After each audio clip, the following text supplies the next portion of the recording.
une entreprise de la tech est la moins Trump compatible, c'est bien Apple. Une compagnie dont le patron, Tim Cook, se veut le chantre de la diversité et dont les iPhones sont produits par millions en Chine. Autant de positions qui, d'ordinaire, déclencheraient la fureur du nouveau locataire de la Maison-Blanche. Et pourtant, il aura suffi d'un simple coup de fil du CEO d'Apple pour que le président des États-Unis lui accorde que ses précieux téléphones made in China ne tombent pas sous le joug des taxes douanières. Apple a-t-elle été favorisée face à la concurrence? À quelles concessions Tim Cook a-t-il dû se résoudre?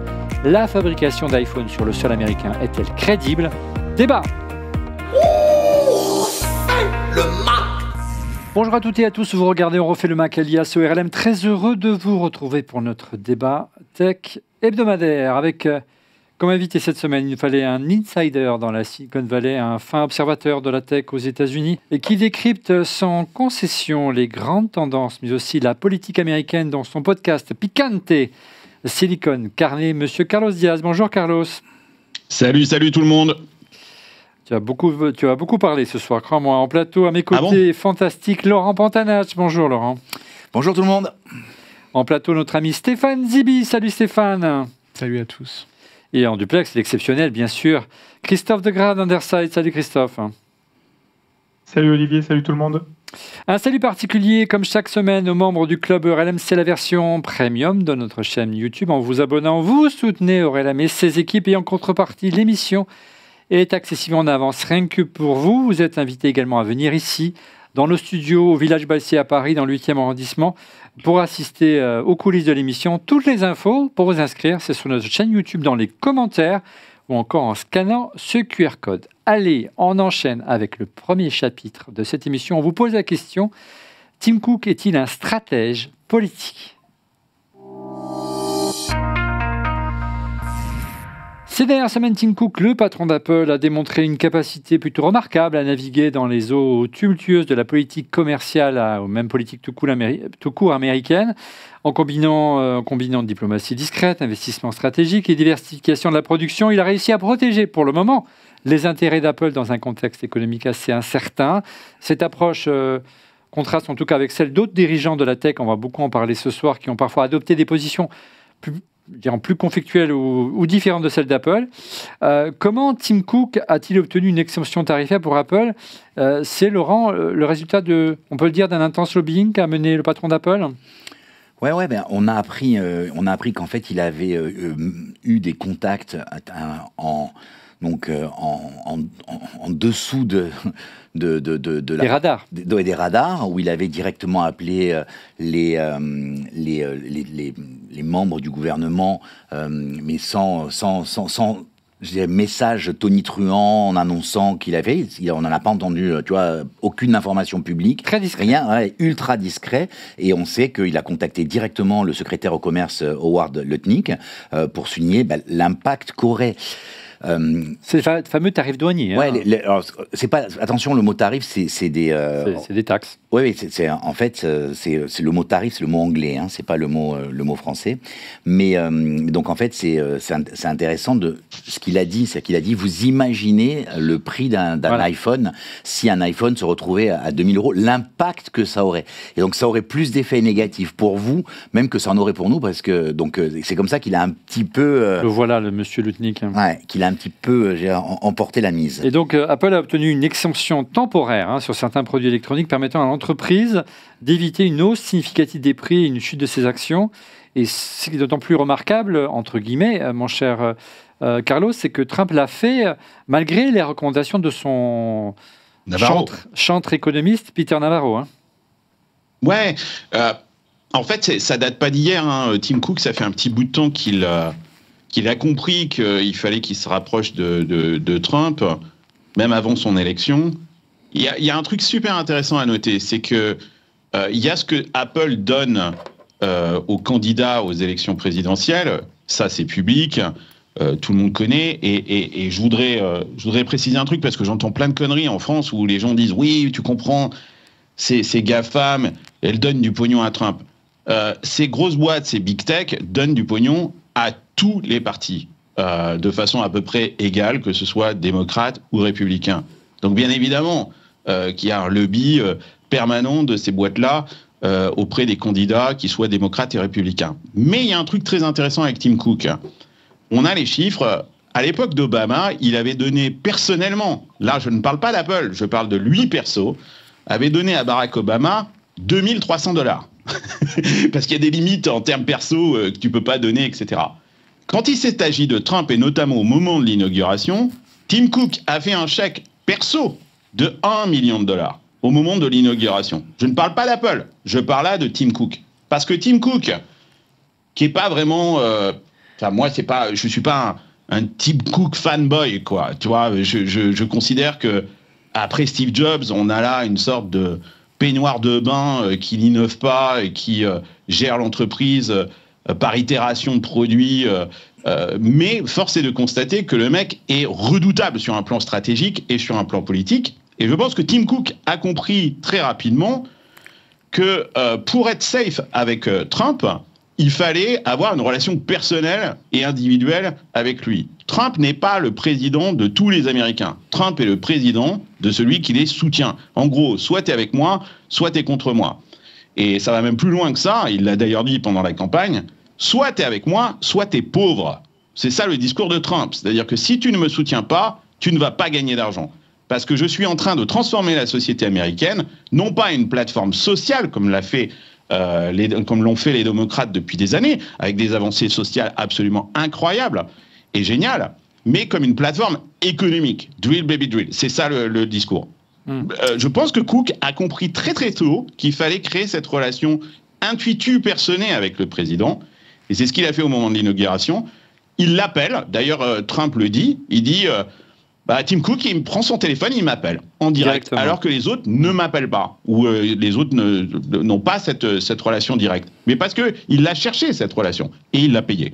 Stéphane, historiquement, ce n'est pas la première fois que Tim Cook, comme l'illustrait Carlos un instant, fait un pas et des concessions envers la Maison-Blanche et Donald Trump. Hein. Oui, alors c'était durant le premier mandat de Donald Trump. C'est lors d'un dîner en face à face avec que le patron donc, de Cupertino avait... Le côté très personnel. Ah oui, voilà, bien sûr que Carlos, oui, pour continuer ce que disait Carlos, avait déjà convaincu le président donc, de ne pas imposer des taxes sur la Chine. Donc c'est quelque chose qui est récurrent. Oui, parce qu'il avait déjà voulu d'importer la fabrication des iPhones aux États-Unis. Bon, il disait à l'époque c'était compliqué, c'était long à construire. Il a sorti d'autres arguments, on y viendra plus tard. Mais il avait négocié en contrepartie l'ouverture d'une usine à Austin, au Texas, pour produire donc des Macs, ce qui a permis d'organiser une inauguration, donc avec à l'époque Donald Trump, qu'il avait même fait lui-même On a les images, regarde. Ah bah très bien. Voilà, il était là. C'est merveilleux. Il avait pu publier avec une cravate en plus sur son réseau social. Voilà, on a gagné. Apple reproduit aux États-Unis voilà. Sachant que c'est l'assemblage de Mac Pro, il doit se vendre 12 Mac Pro par mois en ce moment chez Apple. C'est ça, en gros. Donc c'était beaucoup de communication, tout ça, j'ai l'impression, les amis, non ? C'est de la communication, je suis d'accord, mais qu'est-ce que tu veux que je te dise ? Il pense à sa boîte, et comme l'a dit Carlos, Apple first. Et lui, ses opinions personnelles, qui sont quand même plus démocrates, pour dire les choses comme elles sont. On va en parler. Il s'en fout. Christophe, c'est un signe absolument incroyable quand même que tu imagines. Moi, je vois pas beaucoup de patrons du CAC 40 faire ça. On a Bernard Arnault chez Bernard Arnault. Oui, Bernard Arnault ou Rodolphe Saadé, à la limite, sont à peu près dans la même démarche. Ouais. Effectivement, c'est de dire, pour ma boîte, pour les intérêts de ma boîte, je vais m'investir personnellement et financièrement, personnellement. Alors vous allez me dire, $1 million pour Tim Cook, vu ce qu'il est payé, c'est comme si toi tu filais 1000 balles. C'est possible. Mais quand même, quoi, il y a un truc super intéressant. Sur la communication, je suppose qu'on va en reparler. J'ai plein de choses à dire, notamment sur ce plan de 500 milliards annoncé par Apple, qui est une masterclass de communication pro-trumpienne.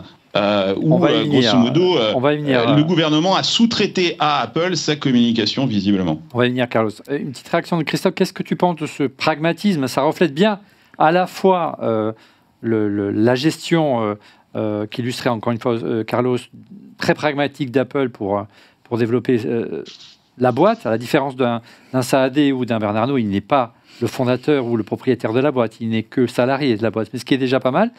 Et c'est pour ça peut-être que la réaction n'est pas les mêmes en France qu'aux États-Unis quand Bernard Arnault, parce qu'ils sont propriétaires et actionnaires, l'un des plus importants actionnaires de la boîte. Donc ça, c'est pas simplement ma boîte, c'est ma boîte à titre personnel. Qu'est-ce que tu penses de ce pragmatisme tout cookien qu'on assiste aujourd'hui aux États-Unis avec Donald Trump? Écoute, pour certains, c'est de l'intelligence au niveau du business. C'est effectivement de la stratégie. C'est faire en sorte que sa société continue à aller bien et continue à vendre des produits. Et pour d'autres, c'est de la prostitution. Parce que tout simplement, effectivement, tu perçois que ces idées propres, en fait, ces thématiques propres sont complètement différentes de celles de Trump.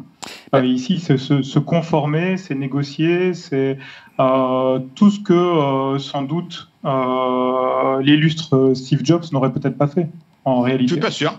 Moi, je suis pas certain que Steve Jobs n'aurait pas fait la même chose. J'en sais rien. Entier, hein. Souviens-toi. Ouais. Non, mais t'as raison. Mais l'exemple des bénéfices sur les actions, des dividendes. Enfin bon, il y a plein de choses en fait. Bon, ça c'est les plus connus, mais il était quand même drôlement entier. Il s'est montré très fort face au gouvernement américain. Fut une époque, quitte à créer de la frustration du côté du gouvernement américain, et pourtant il continue à être fort malgré tout. Moi, je pense qu'on fait encore une fois une lecture culturelle qui est fausse. Aux États-Unis, prenez un triangle. Voilà, on met un triangle. Au sommet du triangle dans une entreprise, c'est les shareholders, c'est les actionnaires. C'est eux qui sont au sommet de l'entreprise. Au milieu, c'est les clients. Et en bas, ce sont les employés, la société, quoi, on va dire. Ce qui est l'inverse de notre modèle en France, où on a le sentiment en France qu'en haut de la pyramide, c'est souvent les employés ou la société, où les clients sont à peu près à la même place, mais que les actionnaires sont en dessous. Tim Cook est en train de faire son taf. Il a en haut de cette pyramide des actionnaires, un cours de bourse. D'ailleurs, il s'en sort pas trop mal, mais disons que parmi les Magnificent Seven, parce que tout le monde criait à la fin de la Silicon Valley, à la fin des Magnificent Seven, on vient de voir les chiffres du premier trimestre qui viennent de tomber. Je suis désolé, il va falloir repasser pour clamer que la Silicon Valley est morte, parce que les chiffres sont plutôt bons, quoi. Et Tim Cook, il essaye de sauver les meubles. Il n'est pas le meilleur dans l'histoire. Il est plutôt en fin de peloton, malgré tous ces efforts-là, plus 5%, j'ai l'impression, c'est d'après ce que j'ai regardé sur le premier trimestre. Mais il fait son taf. Il est là pour servir les intérêts des actionnaires de Apple, avant tout, et rien d'autre. Non, bien sûr. Et avec ça vient toute une thématique de la fabrication, de la production aux États-Unis. Parce que c'est ça, ses promesses à Tim Cook. Finalement, c'est ça les promesses qu'il réalise par rapport au président Trump. C'est de produire d'injecter plus d'argent dans des fabriques, dans des campus, dans des usines, effectivement, aux États-Unis. Ce qui converge pas mal avec ce que l'Europe veut aussi. L'Europe veut créer chez elle, veut de l'IA chez elle, etc., etc. Donc finalement, est-ce que déployer et gérer en local, en fait, est-ce que c'est pas une bonne solution? Donc ouais, il y a toute cette thématique-là qui est fort importante également. La méthode est quand même différente en Europe et aux États-Unis. Il n'y a pas de contrainte en France. C'est une incitation. Et puis on reparlera de Steve Jobs dans un instant, mais tu crois que la Commission européenne, il n'y a pas de contrainte avec la Commission européenne, il n'y a pas de contrainte en France, mais si tu regardes les réglementations de la Commission, on ne contraint pas les entreprises à investir chez nous, sinon on leur met des droits de douane. Ça n'existe pas chez nous, ça. Monsieur Carlos. C'est peut-être une connerie. Mais oui, mais pour moi, c'est ça la contrainte. Et puis, dans la composante que tu oublies dans la culture européenne et française, c'est qu'effectivement, on met d'abord les salariés ou la société en avant, mais c'est ce qu'on appelle l'intérêt général. Peut-être une notion qui échappe complètement. Complètement dans la Silicon Valley. Alors justement, ces contreparties, tu en parlais à l'instant, Carlos, si tu en parlais à l'instant, Christophe, quelles sont-elles, Laurent? Alors, ils se seraient engagés, alors ils ont fait une annonce en février dernier, à investir 500 milliards. C'est les fameux 500 milliards dont nous parlait Carlos à l'instant. Ouais, mais le paradoxe de tout ça, c'est que Tim Cook a dit en même temps, si on me demandait de créer une usine aux États-Unis, et si je cherchais des experts, je n'arriverais pas à remplir une salle. On n'y est pas, on a un chapitre là-dessus. Continuons, les amis. Alors, donc, campus. Création d'un campus au Texas, production de serveurs et services d'intelligence artificielle là-bas. Donc il a 500 milliards, 2,9 millions de jobs créés directs ou indirects. 20 000 en clair Chez Apple. de salariés, de nouveaux emplois. Hein. Ouais, directement chez Apple, sur 4 ans. C'est son plus important engagement en dépenses jamais réalisé. En titre de comparaison, en 2021, il s'était engagé à 430 milliards, là on est à 500. Et Apple donc, entend donc augmenter de 48% ses dépenses annuelles aux États-Unis, c'est important. C'est une progression 5 fois plus rapide que sa croissance dans le pays sur les 4 dernières années. Tu parlais d'une usine, mais on va y arriver, hein, parce qu'on a encore une fois un chapitre qui lui est dédié. Mais là, c'est une usine différente à Houston dont on parle, Laurent. Oui, ce serait une usine de 250 000 mètres carrés pour assembler des serveurs dédiés au calcul en intelligence artificielle. Donc on l'a dit, une promesse de... Oui. Des produits qui servent à rien, hein, qu'on fabrique pas. C'est juste un showroom pour que les politiques viennent faire des images et fassent des photos pour montrer que Apple... Il n'y a rien dans cette usine, 250 000 m², c'est que dalle. Des serveurs Mac, qui se sert aujourd'hui des serveurs Mac enfin, ouais, bon, ok, d'accord. Mais, on le voit, là, c'est de la joke totale. Mais ouais, écoute, c'est un showroom. C'est un showroom pour... c'est ce qu'il avait fait avec Trump pour le Mac Pro, en gros. Encore une fois, le nombre de Mac Pro vendus tous les mois, c'est compte sur le doigt d'une main. Ouais, il prend l'ordi qui se vend le moins. Non mais c'est ça, il prend dans la gamme le produit qui se vend le moins, donc qui coûte le plus cher en plus, donc tu t'en fous, tu n'en vends pas beaucoup, et en plus il se vend très cher. Ça se voit. Et il est gros. Rappelons que c'est de l'assemblage, hein, c'est pas oui, de toute façon, Et puis qu'il est plus facile à assembler parce qu'il nécessite le moins de main-d'œuvre possible. Enfin, c'est assez simple à assembler un Mac Pro, c'est comme assembler un PC. C'est des choses qui s'emboîtent. Il y a des centres de données aussi qui vont sur les États-Unis, je crois. Oui, alors bien sûr, ils vont investir dans un centre de données en Caroline du Nord, dans l'Iowa, dans l'Oregon, dans l'Arizona, dans le Nevada. Bon, après, tout azimut. Hein, si on regarde les analyses, tout à l'heure, Carlos parlait des 5% de croissance. Si on regarde les analyses, la première chose qu'ils ont dit, c'est qu'on a fait une croissance à 2 chiffres sur les services. Ben forcément, plus le monde va évoluer, plus il va y avoir de ce qu'ils appellent les services, et donc du cloud, et donc besoin de data center. En fait, c'est comme une boîte qui dirait, ouais, je me développe et je vais avoir data center, je les construis. Ben ouais, en fait, ils construisent les data centers dont ils vont avoir besoin. Et puis également... tout ça est complètement prévu, quoi. En fait, c'est-à-dire qu'il ne fait que rendre public quelque chose qui, il s'est encapsulé dans une sorte de bel emballage trumpien avec des couleurs à la Trump, mais grosso modo business as usual. Les data centers, on est d'accord, hein, ça ne créera aucun emploi à part le gardien et son chien, parce que dans ces data centers, il y a personne, hein, quoi, en fait, là-dedans. Hein, c'est des machines avant tout. Donc là aussi, c'est pareil. Donc, si vous regardez en fait ces 500 milliards qui sont annoncés. Si vous prenez la courbe d'investissement de Apple depuis ces 10 dernières années, vous continuez la courbe et vous obtenez 500 milliards. Donc, c'est pas Trump qui a infléchi la politique de Apple. On pourra reparler des usines, effectivement, plus tard. Ça, c'est autre chose. Et notamment... il y a un autre elephant in the room, c'est que Tim Cook, il est pris en étau entre Trump et Xi Jinping parce qu'il doit ménager la chèvre et le chou. Alors, je vous laisse déterminer qui est la chèvre et le chou dans cette histoire-là. J'ai ma petite idée. Mais ça, c'est un autre sujet. Mais sur ce sujet d'investissement aux États-Unis, on déroule le plan, sauf qu'en termes de communication, quand vous lisez effectivement la press release de Apple, elle a été coécrite avec l'administration Trump. D'ailleurs, c'est très intéressant, il y a eu avant l'annonce de cette press release une réunion avec des photos de Tim Cook et du président Trump. C'est les meilleurs copains du monde. Ils se sont mis d'accord et Trump a sous-traité sa communication à Tim Cook pour la rendre encore plus crédible. Mais il y a rien de concret. J'ai rien vu dans ces annonces-là un truc qui aurait changé, quoi. Il aurait fait la même chose avec Harris. Ce que dire, Carlos, c'est que de toute manière, il n'aurait peut-être pas annoncé d'un coup, mais toutes ces décisions auraient été prises in fine, un jour ou l'autre, par Apple dans les mois et aux années qui viennent. Il y a aussi d'autres investissements qui sont plus attendus dans l'information, et puis une très attendue pour la production des puces. Oui, je vais juste pour rebondir à ce que vient de dire Carlos, qui est bon, voilà, bien sûr, je suis plus que d'accord avec lui. En fait, il a dit le chiffre qu'il fallait dire à Trump. Quand il y avait le projet Stargate sur l'IA, il a mis 500 milliards. Ben, moi aussi, je vais mettre 500 milliards.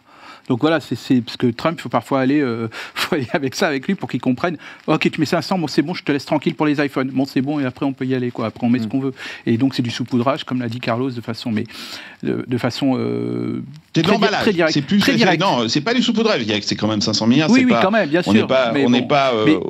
Quand tu investis 500 milliards, mais c'est l'emballage. Je vais construire une usine d'iPhone ou du nouvel iPhone Air, s'il existe un jour, ou du Vision Pro qui soit vendable, tu vois, un truc concret, quoi. Mais c'est pas le cas. C'est pas le cas. Bon, là encore. Mais donc, juste pour revenir à ta question, c'est vrai que le groupe il va financer aussi des formations en créant une académie dans le Michigan.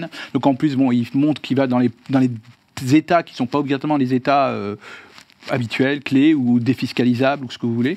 Donc en gros, Apple entend aussi doubler son fonds dédié à ses fournisseurs les plus innovants aux États-Unis. Donc là, c'est une sorte de concours l'épine locale.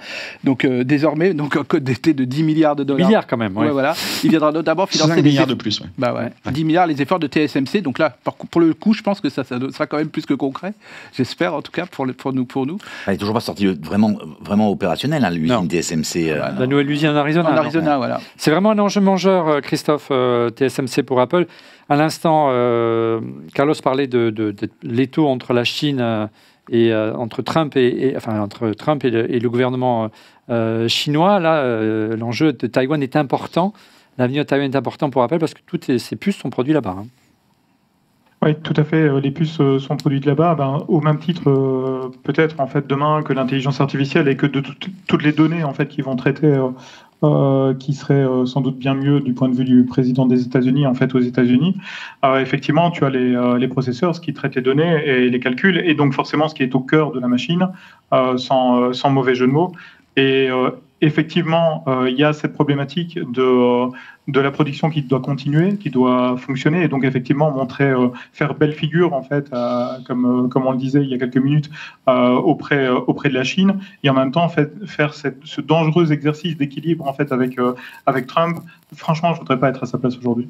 Ouais, l'enjeu et le risque, Carlos, sur le long terme, c'est l'avenir de Taïwan. Quand on voit ce qui s'est passé en Ukraine, la crainte pour Apple et pour Taïwan en général, c'est que la Chine finisse par annexer ce territoire qu'ils considèrent comme étant chinois et qu'effectivement, ils mettent main basse sur la production de puces. Aujourd'hui, TSMC, c'est l'un des rares producteurs, si ce n'est pas l'unique producteur de puces à pouvoir produire en 3 nanomètres.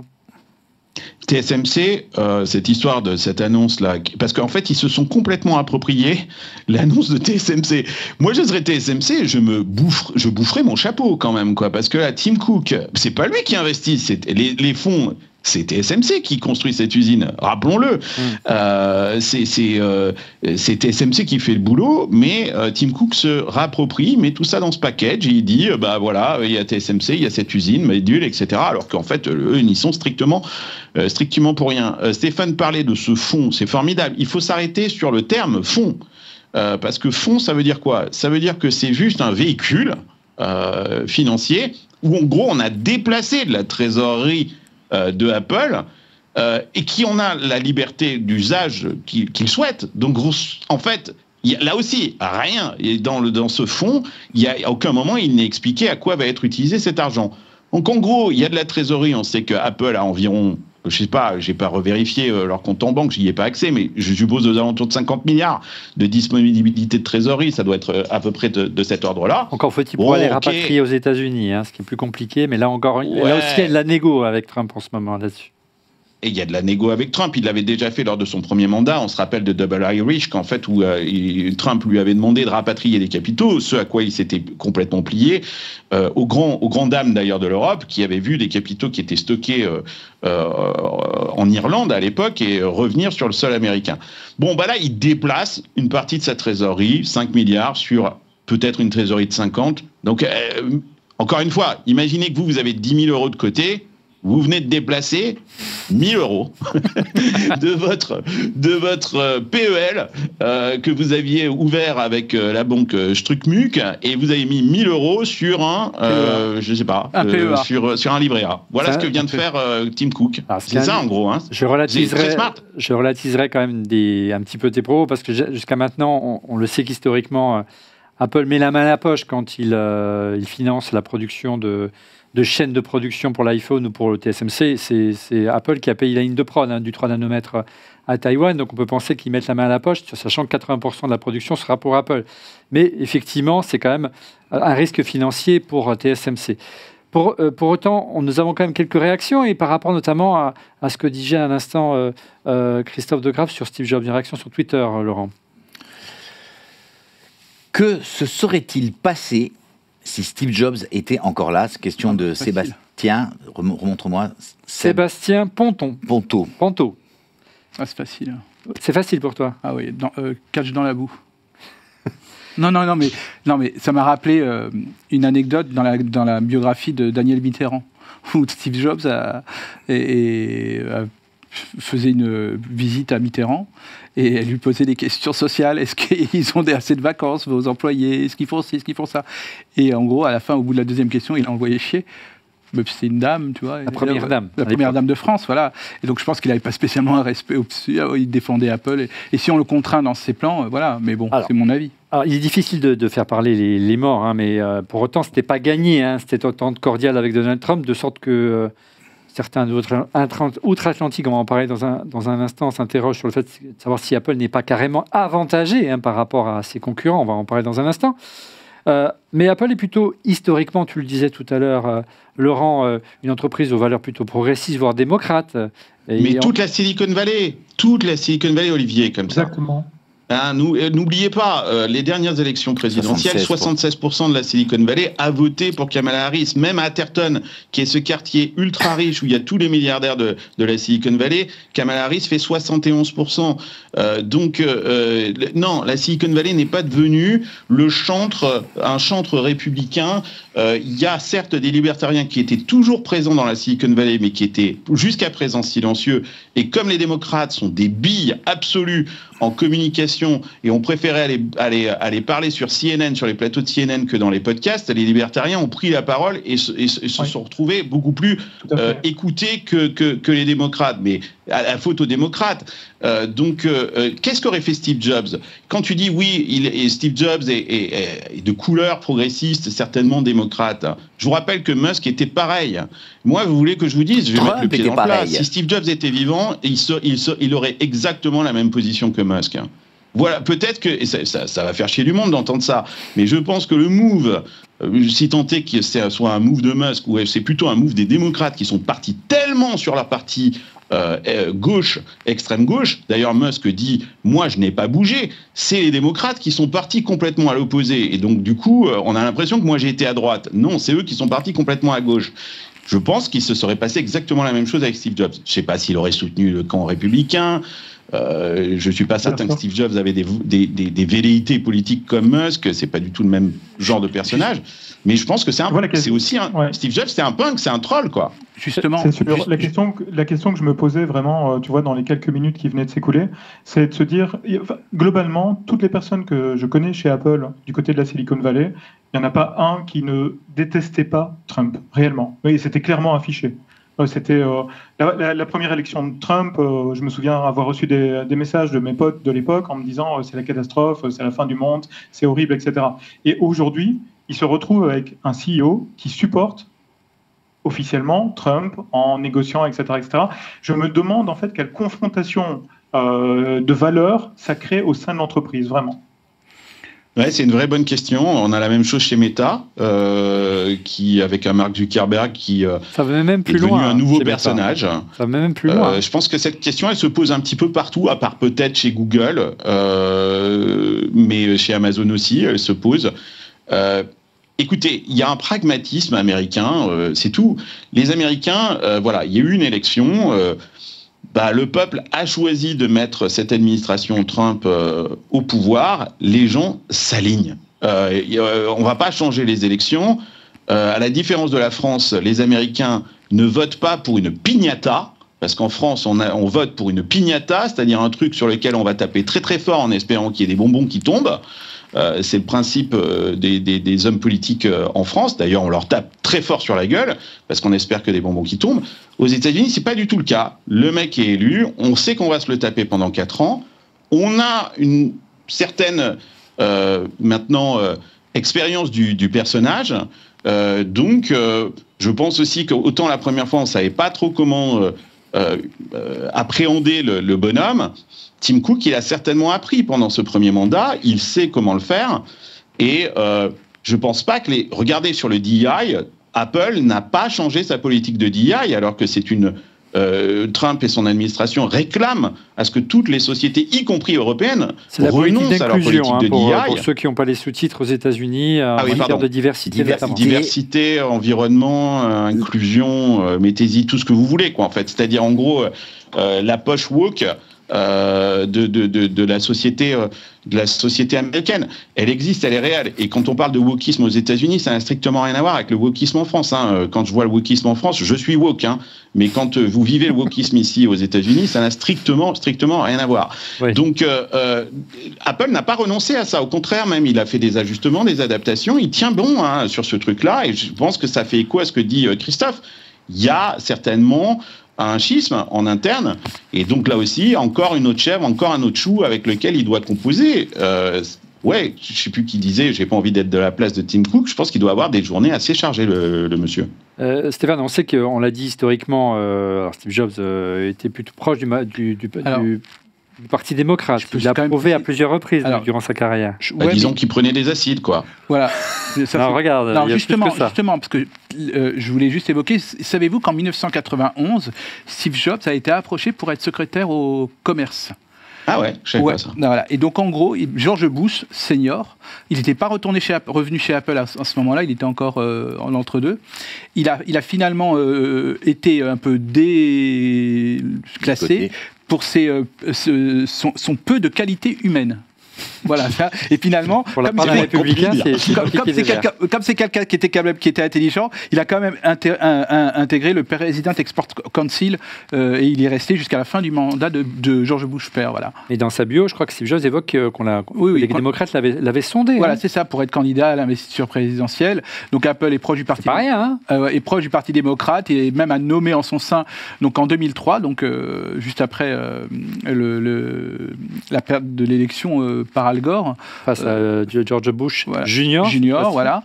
Donc Al Gore, il n'a pas vraiment perdu. Oui, il a gagné il a perdu sans gagner, ou il a gagné en nombre de voix, voilà. Il n'a pas gagné en nombre d'États. C'est même pas ça. Al Gore, donc en gros l'ancien vice-président de Bill Clinton, et donc voilà, il s'est retrouvé et chante à l'époque déjà de la lutte. Il se retrouve au bord d'Apple. D'Apple, ouais, bien sûr. Nommer un vice-président démocrate au bord d'Apple, si tu dis qu'Apple n'est pas, enfin voilà, c'est quand même des valeurs et une ADN progressiste assez importante là, sur ce point-là, mon cher Carlos. Ah non, mais bien sûr. Oui, on est majoritairement libéraux, progressistes, démocrates dans la Silicon Valley. Je pense que c'est assez intéressant de regarder, parce que là, on parle de la Silicon Valley comme un seul bloc. Ça marche pas comme ça, la Silicon Valley. Vous avez les grands patrons de ces grosses startups de la Silicon Valley, des big tech, qui sont obligés de faire avec la situation politique actuelle. Ils n'ont pas vraiment de choix. Ils ne se posent pas la question de leur opinion politique. Ils s'adaptent à leur environnement. Vous avez ensuite leurs salariés. Là, c'est beaucoup plus problématique. Mais je rappelle que depuis quelques années, les vagues de licenciements se succèdent dans la Silicon Valley et que ce côté un peu enfant gâté, on a enlevé les baby-foot et les barres céréales et la vitamine water et le tofu et le tofu au buffet à midi. Donc ils sont aussi, il y a toujours ce balancier entre où est-ce qu'est le balancier. Il a été longtemps du côté des salariés, il l'est moins aujourd'hui. Donc, ils aimeraient pouvoir... Et puis, je rappelle aussi un autre truc, c'est que la Silicon Valley n'est pas du tout syndiquée, à l'inverse d'autres industries aux États-Unis qui sont fortement syndiquées. La Silicon Valley a remplacé les syndicats par des stock options. Donc là, alignement aussi avec le grand patron qui préserve les actionnaires, puisque les salariés eux-mêmes sont actionnaires. Et ils ont des intérêts économiques absolument colossaux, parce qu'ils ont énormément d'actions, en fait, de ces boîtes-là. En dessous, il y a les petites startups qui, elles, sont quelque part les Che Guevara de la Silicon Valley, qui ne rêvent que d'une chose. C'est pour ça que c'est pas un truc tranquille, la Silicon Valley, qui rêve qu'une chose, c'est d'abattre ces big tech qui prennent de la place et du pouvoir, et qui, elles, peu importe que ce soit libertariens, démocrates, vont s'emparer d'une sorte de contre-culture pour aller lutter à la fois, parce que les gens de ces startups-là qui montent des startups dans la Silicon Valley détestent autant les big tech que les gens qui y bossent, qui considèrent que ce sont des grosses feignasses qui touchent un pognon pas possible sans rien foutre de leur journée. C'est ça aussi, vous avez cette strate-là aussi, alors qui tend à... C'est ça qui est intéressant, cette strate-là tend à aller vers le discours libertarien en ce moment. C'est-à-dire, les démocrates n'arrivent pas à récupérer cette strate-là. Mais bien fait pour leur gueule, parce que les démocrates, qui étaient des alliés incontournables, historiques, depuis Al Gore et Clinton. Ça s'est détérioré avec le deuxième mandat de Obama, mais se sont séparés en fait de la Silicon Valley dans son ensemble, et aujourd'hui n'arrivent pas à récupérer ce soutien de la Silicon Valley, à la fois du sommet de la Silicon Valley et maintenant également de la base. Ça, c'est effectivement plus inquiétant sur un plan sociopolitique. J'ai une anecdote pour montrer vraiment la proximité qu'il y avait à l'époque, lorsque Steve Jobs est revenu aux commandes d'Apple et ces années, je dirais un peu magiques qu'a connu Apple avec le retour de Steve à la fin des années 90, et cette proximité avec les démocrates, il était très proche de Bill Clinton. C'était un très et d'Al Gore surtout. Très proche de Bill Clinton, on le voit sur cette image. Moi, j'ai une anecdote concernant Bill Clinton avant même Al Gore. J'ai un ami qui est parti d'Apple il y a bien longtemps, mais qui dirigeait... on peut le dire maintenant, parce qu'il y a prescription, la division logicielle d'Apple, et notamment toute la suite iLife, iMovie, iDVD, j'en passe et des meilleurs. Et il fait partie des rares dirigeants et salariés d'Apple à avoir été invité à déjeuner chez Steve, qui n'invite jamais personne chez lui. Non. Et un jour, donc Steve lui dit « Viens manger à la maison dimanche ». Et je fais un barbecue. Mais comment Steve, toi, tu fais un barbecue, tu manges pas de viande? Non, mais justement, tu verras, ça sera sympa. C'est pas moi qui vais préparer. Ça va être piquant et tu vas voir. Et il arrive, il ouvre la porte, il sonne, et la personne qui ouvre la porte avec le petit tablier de cuisinier, c'était Bill Clinton. Voilà, avec prêt à faire excellent. Les saucisses et les côtelettes. Donc ça montre la proximité qu'avait Steve avec Bill Clinton quand même. Il a quand même accepté que le président mange de la viande chez lui. Ben oui. Il a surtout accepté que ses amis mangent la viande chez lui, comme quoi il avait quand même une certaine ouverture d'esprit, ce garçon, malgré tout. Tu le disais à l'instant, contrairement à la plupart des grandes entreprises, Laurent, on l'a vu à l'instant, Apple ne compte pas les valeurs, il y a quand même des valeurs auxquelles ils ne veulent pas déroger, notamment tout ce qui est diversité, équité, inclusion, voire transition énergétique. En fait, ce qui est intéressant, c'est que historiquement, et l'image qu'a véhiculé Apple depuis le début, depuis toujours, c'est les arts, la créativité, la création. Non mais voilà, donc c'est une boîte qui a toujours été plutôt ouverte, plutôt progressiste, philosophiquement, avant qu'on parle de wokisme. Je vais oser le mot, militante, on peut même le dire. Oui, mais c'est là où c'est intéressant. C'était plutôt une démarche positive, c'était pas une démarche d'enfermer des gens dans je me bats contre le reste du monde. C'était, à la limite, c'est je te donne des outils, et c'est ce que l'histoire de la bicyclette de l'esprit, je te donne des outils pour que tu puisses créer. Donc, pourquoi c'est intéressant? C'est intéressant parce que philosophiquement, Apple a toujours fait la promotion d'approches constructives. Maintenant, c'est aussi la boîte qui te dit je vous fais tous revenir au boulot, et maintenant que le monde a inventé le télétravail et tout ça, vous revenez au bureau tous maintenant avec une approche ultra militaire. Et c'est ça qui est un peu difficile quand moi je le vois, j'ai eu la chance de titiller un peu la Silicon Valley, la vision de l'Europe et surtout de la France, c'est blanc ou noir. En fait, tu te rends compte qu'il n'y a que du gris, quoi. Tu vois, c'est toujours très, très gris. Et donc, dans Apple, il y a cette double approche. Il y a eu ce côté progressiste qu'ils vont maintenir, et on a eu très peur quand on a vu l'arc-en-ciel disparaître. Donc, tu sais que finalement, la pomme du début, elle avait les couleurs qui étaient des couleurs qui étaient de la diversité aujourd'hui. C'est les couleurs de la diversité. C'est les couleurs du logo Apple, avant même qu'on ait ces idées de diversité. L'arc-en-ciel qui était posé sur l'Apple Park. Dans l'Apple Park, au sein du jardin, à côté il y a un petit étang, il y avait campus. Ouais, il y avait ces arcs qui avaient été faits au début en ballon, c'est-à-dire qu'ils étaient gonflables dans une espèce de tissu, puis qui avaient été faits de façon non définitive, qui ont été retirés, et tout le monde a dit « Ah, mais même Apple retire ça, ça veut dire que ça y est, ils sont devenus Trumpistes jusqu'au bout », et en fait, ils les ont remises en place, apparemment de manière plus définitive, avec une construction plus résistante. Carlos, Meta, Amazon, Google, Microsoft, ils ont carrément annulé le programme, tu as parlé du DEI tout à l'heure. Ils ont été beaucoup plus loin dans le sens de l'administration américaine, hein, cette fois-ci. Mais parce que ce programme est débile. Qu'est-ce que je vous dis? Moi, je suis pour la diversité, l'inclusion. Je pense que la Silicon Valley, sans cette diversité et sans cette inclusion, ne serait pas la Silicon Valley. Je rappelle que 62% des ingénieurs dans la Silicon Valley ne sont pas nés aux États-Unis. Je rappelle que 50% des entrepreneurs de la Silicon Valley et que 55% des entrepreneurs, des fondateurs de licornes ne sont arrivés dans la Silicon Valley il y a à peine 10 ans. Donc on a besoin de cette diversité. Sauf que la politique qui a été mise en œuvre, c'est-à-dire, de toute façon, c'est toujours ça. C'est quand il y a quelque chose de fondamental qu'on essaye de réglementer avec des process et des normes. Quand on essaye de normaliser cette chose-là, on fait des conneries. Et je suis pour la diversité, mais je ne suis pas pour une réglementation de cette diversité. Il faut comprendre aussi un truc très important aux États-Unis de façon générale. Le principe qui prévaut, c'est la méritocratie. C'est ça le principe. Et justement, c'est par ton mérite, et quelle que soit la couleur de ta peau, quelle que soit ton orientation sexuelle, quel que soit ton genre, tu devrais pouvoir accéder au succès et au rêve américain. C'est ça. Sauf que le DEI qu'on a mis en place, c'était pas ça. Moi, ma fille est rentrée à l'université de Berkeley. À l'époque, pour entrer dans des Ivy Leagues, il y avait un système qu'on appelait les SAT. C'était un système imaginer des concours, un concours à base de QCM. Le concours dure 4 heures. Il faut répondre pendant 4-5 heures à des questions de logique, de connaissances et des choses comme ça. Bon, on a considéré que c'était trop choquant en fait pour les étudiants, que ça créait trop de stress, machin, donc on a viré les SAT et on a remplacé ça par 5 questions. Quand ma fille rentrait à Berkeley, une des questions c'était qu'est-ce que tu vas faire personnellement pour favoriser la diversité, l'inclusion, le respect de l'environnement? C'est ça la question qu'on te posait pour rentrer à Berkeley. En fait, on s'en fout de savoir si t'es bon ou si t'es pas bon. Et il y a eu des trucs assez...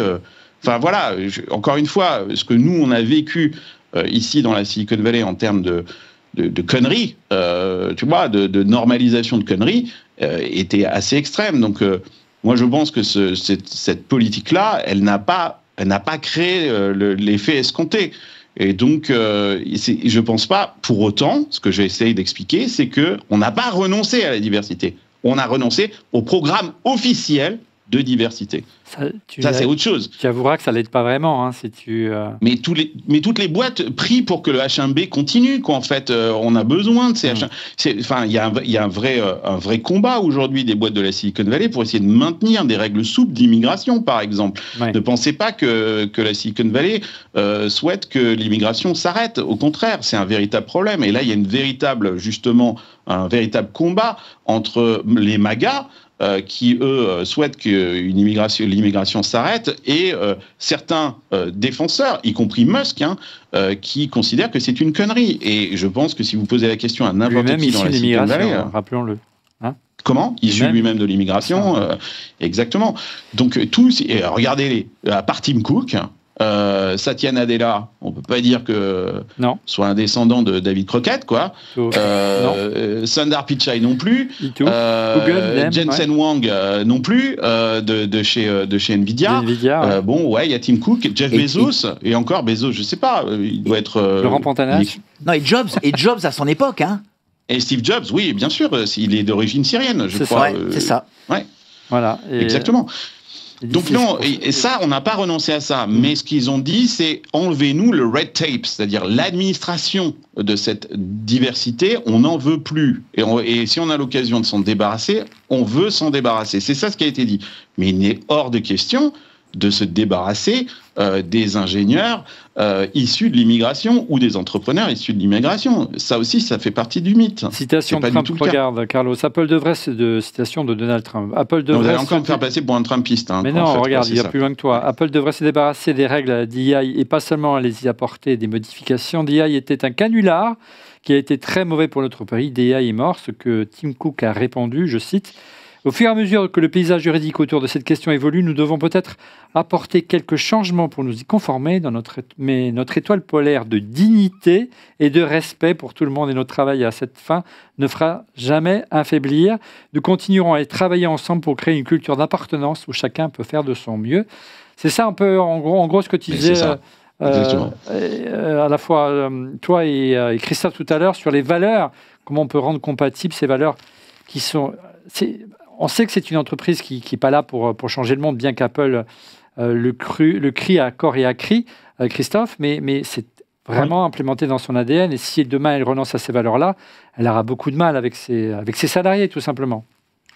Bien sûr, mais je pense effectivement que, je vais redire ce qui a été dit, mais la réglementation, le formatage n'a jamais rendu service à l'inclusion, en fait, à faire en sorte qu'on vive tous bien dans un écosystème qui est très varié. En réalité, n'oublions pas aussi que, donc, de un, ça doit être quelque chose d'absolument naturel. Ça, c'est une première chose. Et puis, deuxièmement, on est quand même face à une entreprise, en fait, qui est une entreprise qui vend des produits et des services. Et donc, effectivement, je reviens sur le principe de méritocratie, où ce qui devrait normalement être l'apanage de tu montes, tu es inclus dans telle équipe, etc. En fait, c'est pas ta provenance, c'est pas ta culture, c'est pas ta religion, mais c'est effectivement ce que tu es capable de faire. Et peu importe, en fait, derrière, si tu as sur 50 personnes, si tu as 50 personnes caucasiennes qui doivent être sélectionnées parce que ce sont les meilleures, elles doivent être sélectionnées parce que ce sont les meilleures. Et on arrête là, en fait. Point barre. C'est tout, en fait. Mais sélectionner une femme pour un poste parce qu'au niveau des quotas, ça fait bien, c'est même le contraire même en fait de ce qu'on devrait faire pour l'espèce humaine pour respecter cette diversité. Ouais, et c'est insultant pour les femmes. Et je vous donne vous qui aimez les anecdotes, je vous donne une anecdote. Chez Google, dans les réunions stratégiques de Google, à cause de cette politique de DEI, vous ne pouviez pas faire une réunion stratégique sans qu'il y ait un représentant qui n'est ni plus ni moins qu'une sorte de commissaire politique qui devait être présent dans la réunion pour prendre des notes qui n'intervenaient pas dans la réunion, qui était juste là pour vérifier que justement ce DEI, qu'il n'y ait pas eu qu'on n'ait pas discriminé, des trucs comme ça. Donc c'était des sortes de commissaires politiques à l'intérieur de l'organisation qui participaient à des réunions stratégiques et qui envoyaient un rapport ensuite sur la réunion qui s'était tenue. On en était là. Donc je ne pense pas que vous en soyez là en France. Si. Ah bon, d'accord. On en est là. On en est là. Vous êtes foutus. Vous êtes foutus. Juste pour te donner un exemple, mon fils, mon plus grand, il est en train de clôturer ses études de marketing. Il n'y a pas un seul des travaux de marketing qui a été réalisé, qui ne parlait pas, qui n'était pas coté uniquement et presque exclusivement sur l'écologie, l'inclusivité. Point barre. Il n'y a pas un moment donné où on leur a dit mettez en avant un super produit, un super service, etc. Non, ils n'en ont rien à faire. Rien. Et ça, tu vois, c'est l'Europe, quoi. Ouais. J'ai une autre anecdote de la vie dans la Silicon Valley, si vous voulez savoir. J'amène ma chienne chez le toiletteur. OK ? J'amène ma chienne chez le toiletteur. Je vous parle d'il y a 1 an ou 2.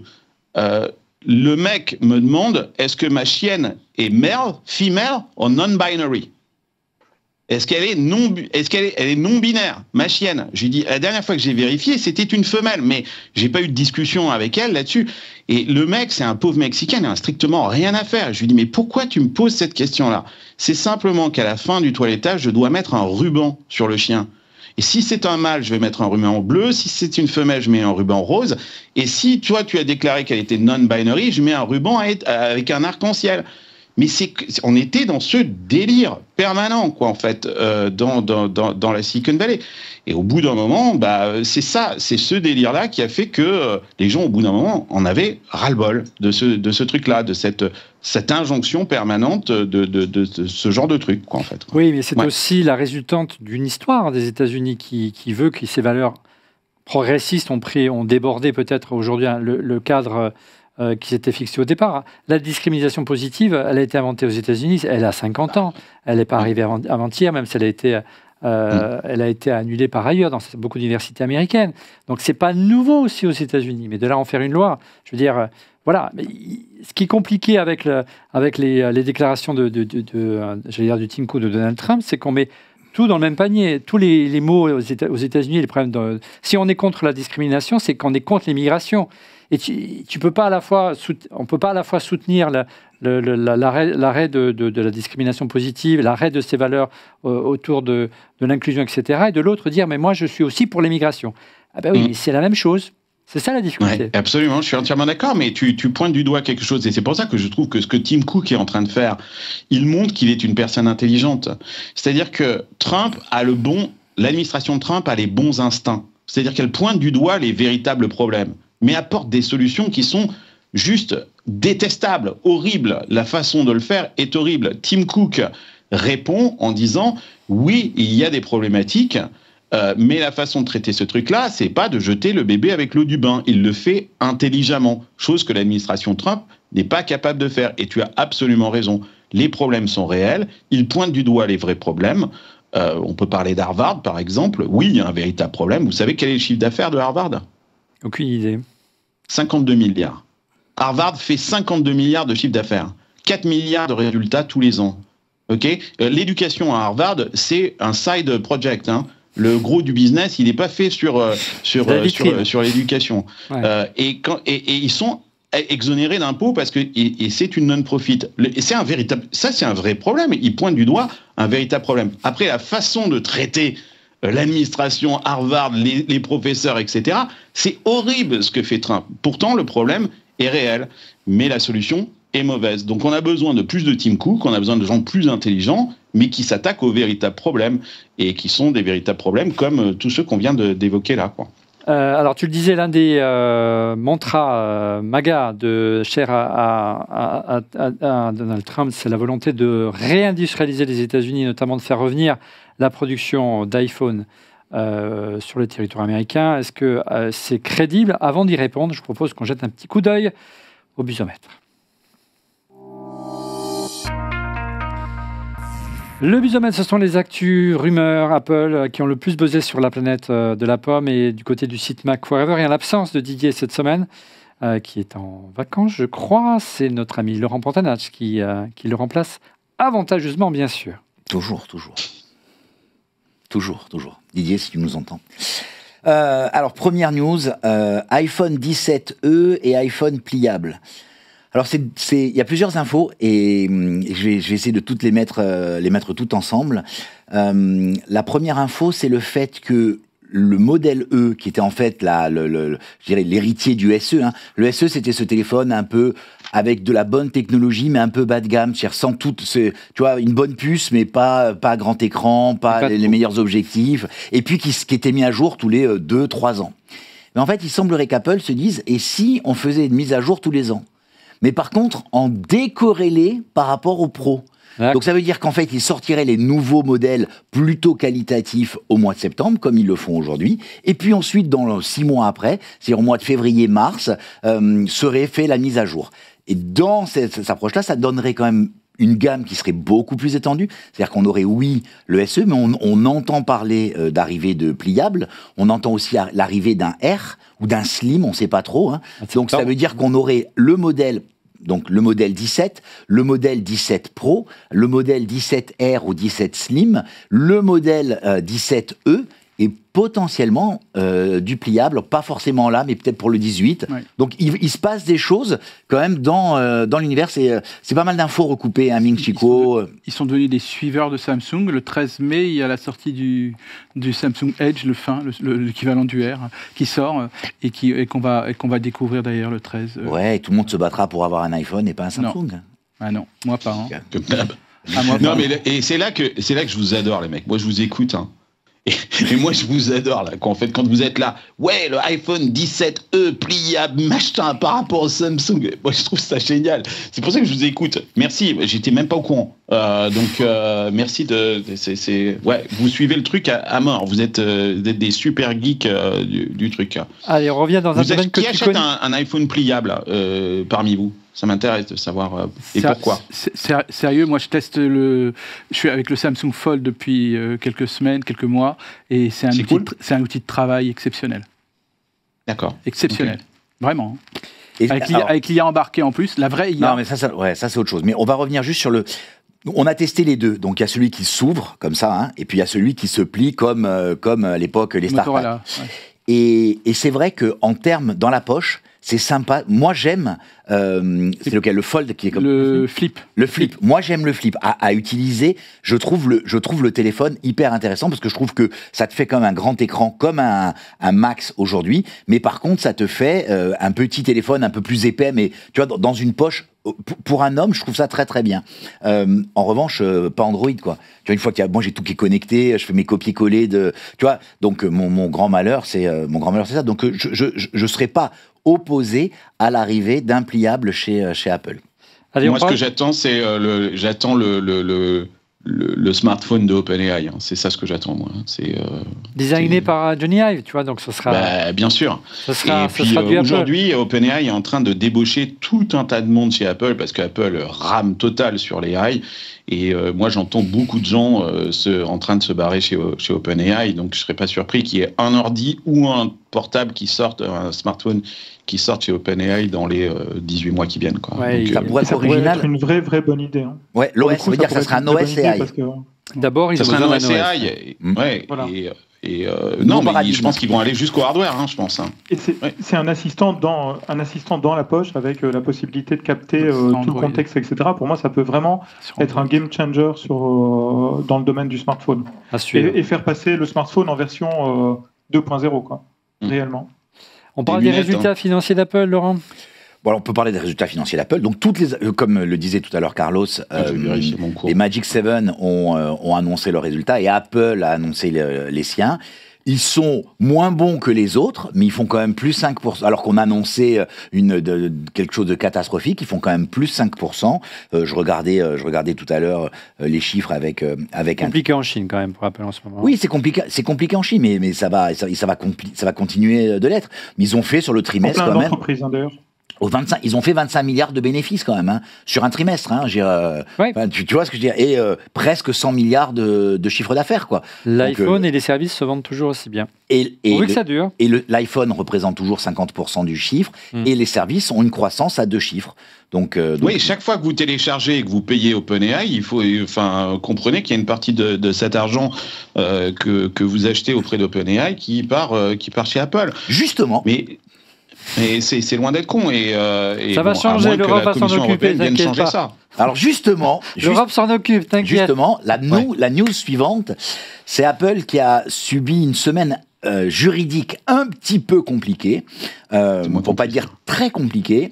Donc il y a eu 2 décisions problématiques. La première, astronomique, hein, c'est alors qu'elle avait gagné en première instance. Finalement, elle a perdu face à Epic. Donc c'est un procès qui a duré 4 ans, 4 ans de combat. Et Spotify.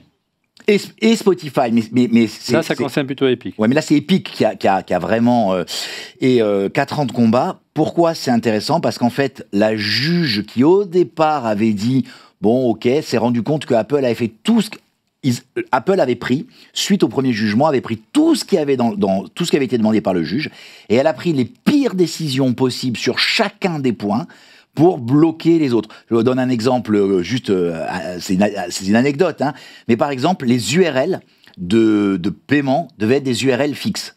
On ne pouvait pas faire une URL qui changeait. Tu vois, par exemple, avec le nom du produit. Donc, que des choses qui empêchaient, qui rendaient compliqué. Et donc, du coup, aujourd'hui, ça vient de sauter ce verrou. Donc, potentiellement, c'était 27% en moyenne, 30% sur certains produits, 15% sur d'autres, ça faisait 27% en moyenne. Potentiellement, ça peut sauter, y compris aux États-Unis, sachant que ça avait déjà sauté potentiellement avec les stores et le DMA en Europe. Donc ça, c'est le premier point. Donc une défaite juridique, une terrible défaite juridique. D'ailleurs, Apple a très peu parlé. Et la deuxième, c'est qu'il y a eu une amende de... donc, c'est un juge, je crois que c'est un juge anglais, ça qui est un paradoxal, qui a tranché sur l'utilisation de brevets dans les puces 4G. Oui. Et donc, en fait, c'est la fin, je crois, d'un combat. Je ne veux pas dire de bêtises, mais je crois que c'est 17 ans de combat. Ouais, depuis que la 4G existe. Depuis que la 4G existe. Et donc, ils ont été condamnés à finalement payer 770 millions de dollars pour des brevets 4G. On parle et là-dessus, je pense que vous touchez du doigt un truc super intéressant, c'est pourquoi est-ce que Tim Cook a besoin de Trump.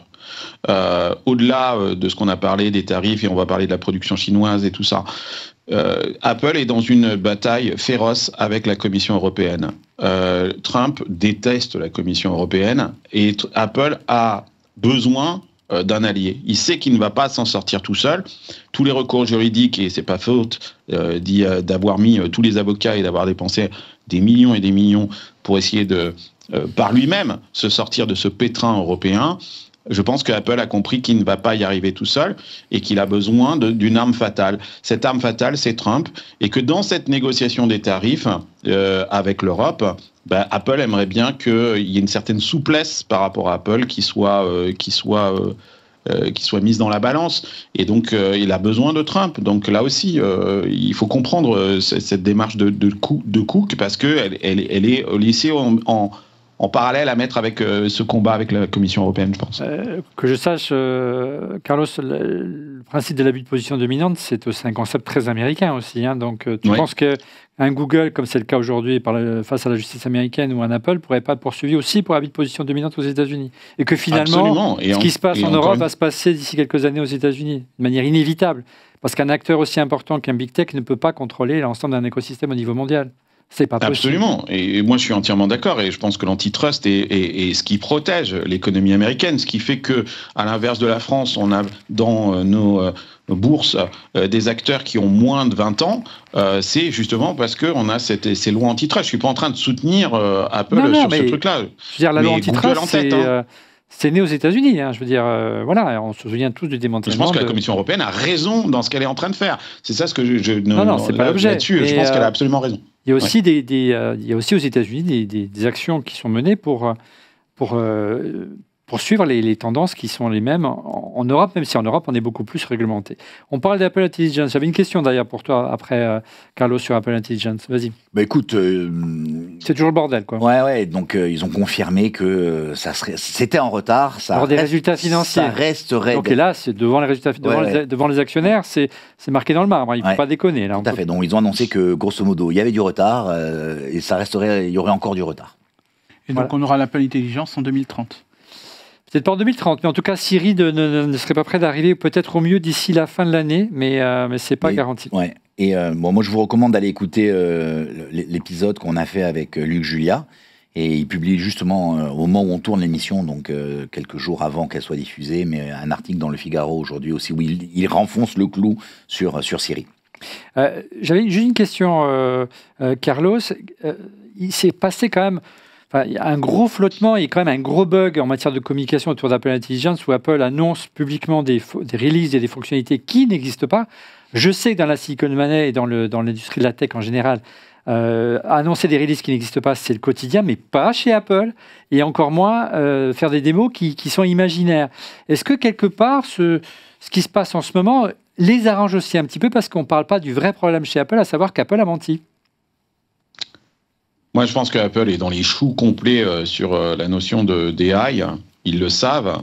Et c'est intéressant ce que tu dis, parce que ça veut dire qu'ils adoptent maintenant une communication dont on n'avait pas l'habitude. Parce qu'il faut exister face au marché. Face à OpenAI, notamment. Exactement, face à OpenAI, face à d'autres acteurs, et face aux Chinois. La compétition sur les smartphones, ou à Samsung, les Coréens. L'AI, elle débarque chez eux, et elle est réelle. Donc, il y a un véritable problème chez Apple, c'est qu'ils n'ont pas les compétences en interne. Ils ont un retard colossal et ils n'arrivent pas à recruter de compétences. Alors, même s'ils recrutent des gens de chez Google, il n'y a rien qui se produit. Gianandrea, c'était pas le premier. Ils font une annonce. C'est pas un inconnu dans l'IA. Gianandrea, c'était le ponte de l'IA chez Google, quand même. C'est fou qu'ils aient raté ce virage, quoi. Moi, je comprends toujours pas. Non, je comprends pas. Moi non plus. J'ai acheté, ma fille a acheté le nouvel iPhone. Moi, j'ai le vieux, mais du coup, j'ai regardé.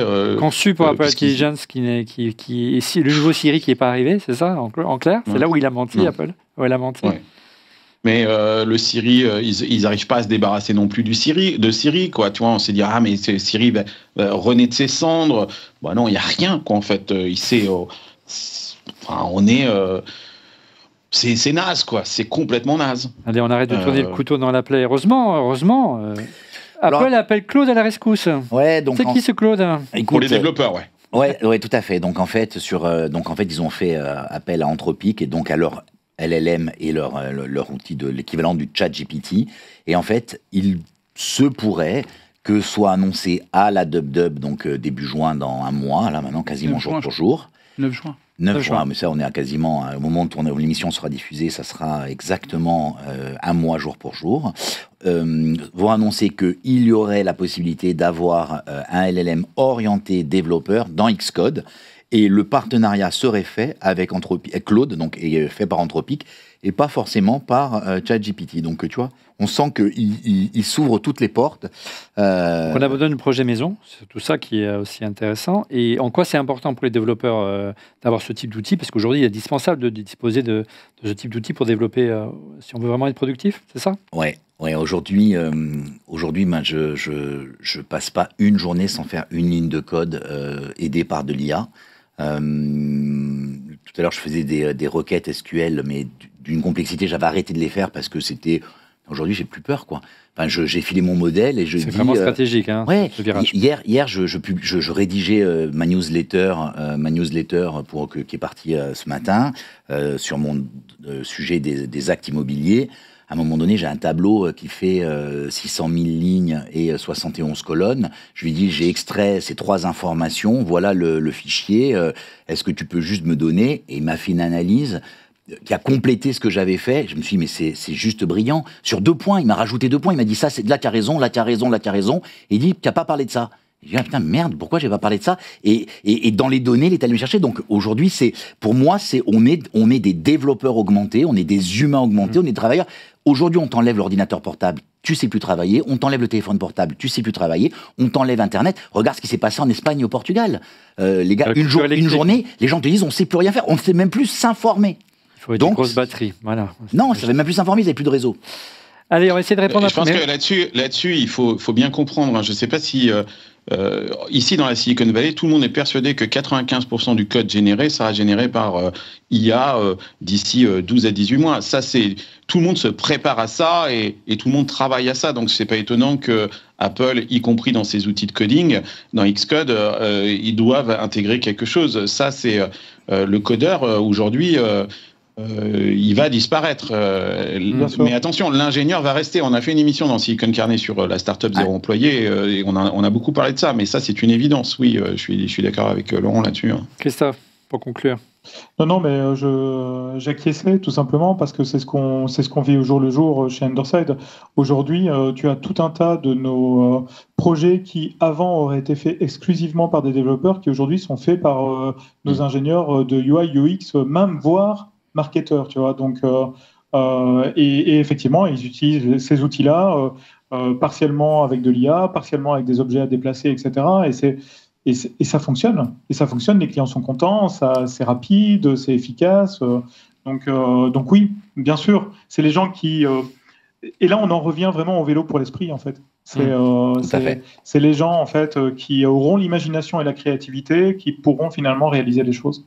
En tout cas, la prochaine WWDC s'annonce vraiment intéressante à suivre. Je ne sais pas si elle sera passionnante, mais en tout cas intéressante. Et les équipes de Tim Cook vont être obligées de jouer un petit partition et un jeu de claquettes assez intéressante pour nous expliquer comment ils vont raccrocher tous ces wagons. En tout cas, ils en prennent le chemin, notamment avec Claude. Voilà pour le busomètre. On enchaîne avec une question toute simple. Est-ce que la production d'iPhone aux États-Unis est réaliste? Oui ou non? On y répond.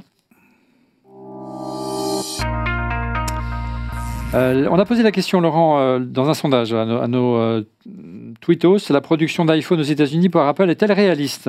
La réponse est 66%, donc 2 tiers, 2 bons tiers, on dit non.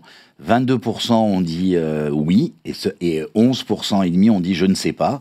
Donc ce qui est intéressant, c'est les commentaires. Donc on a Benoît M qui dit de toute façon les composants viendraient quand même de l'étranger. Seul l'assemblage final pourrait éventuellement s'y faire. Mais l'usine de Mac Pro a montré que ce n'est pas une mince affaire et on parle là de volume sans équivalence aucune. Effectivement, le Mac Pro, comme on disait tout à l'heure, Il n'y a pas de machine qui est vendue, quoi. Les iPhones, quand ils lancent la production, c'est des millions d'iPhones qui sont vendus en une journée. Ouais, c'est 50 millions par trimestre et le Mac Pro, c'est quelques milliers d'exemplaires. Autre réaction de Mano. Qui dit produire des iPhones aux États-Unis, c'est impossible. Il n'y a pas la main-d'œuvre. De plus, relocaliser aux États-Unis prendrait au moins une dizaine d'années. Ça ne se fera pas en un mandat de Trump. Mais en espérant que Trump a fait quand même des casquettes pour Trump 2028. Hein, donc, oui, mais la question, c'est de savoir si Trump va faire qu'un mandat, même si la Constitution l'en empêche. Il le fera pas. Il a dit qu'il le ferait pas. On verra. Tu crois mot pour mot ce que dit à Trump, toi? Moi, j'ai un peu de mal. Non, mais t'as vu son âge. Attends. Moi, il est déjà doublement incontinent. Écoute, regarde. Autre réaction d'inconnu, MD. Il dit l'ingénierie chinoise n'a-t-elle pas dépassé celle des Américains, pour l'interrogation. Et enfin, oui. investi Crigraph. Lui dit oui, mais pas si l'on veut un iPhone tous les ans. Car faire travailler des employés en 3/8 serait inenvisageable en termes de coûts. Apple devrait se dépêcher de robotiser toute l'industrialisation des iPhones. Pas robotiser. De rabotiser les employés, mais de robotiser l'industrialisation.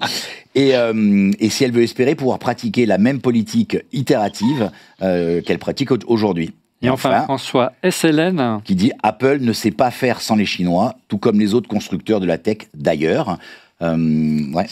En fait, comme il y a déjà eu un épisode lors du premier mandat de Donald Trump, et cette tentative de vouloir construire les iPhones sur le territoire américain, Tim Cook, lors d'une interview récente, je crois que vous l'avez envoyé, il avait dit, avant on avait déjà des problèmes au niveau de la loi la loi du travail. On ne pouvait pas faire les mêmes lois, il n'y avait pas le même nombre de vacances, il n'y avait pas les mêmes rythmes, etc. Les autorisations, le cadre réglementaire, les assurances. Déjà, il y avait ça. Mais surtout, il a dit, depuis toutes ces années, ils ont acquis un niveau d'expertise qu'on ne peut plus atteindre aux États-Unis. Donc, on n'est plus sur des lois qui pourraient éventuellement...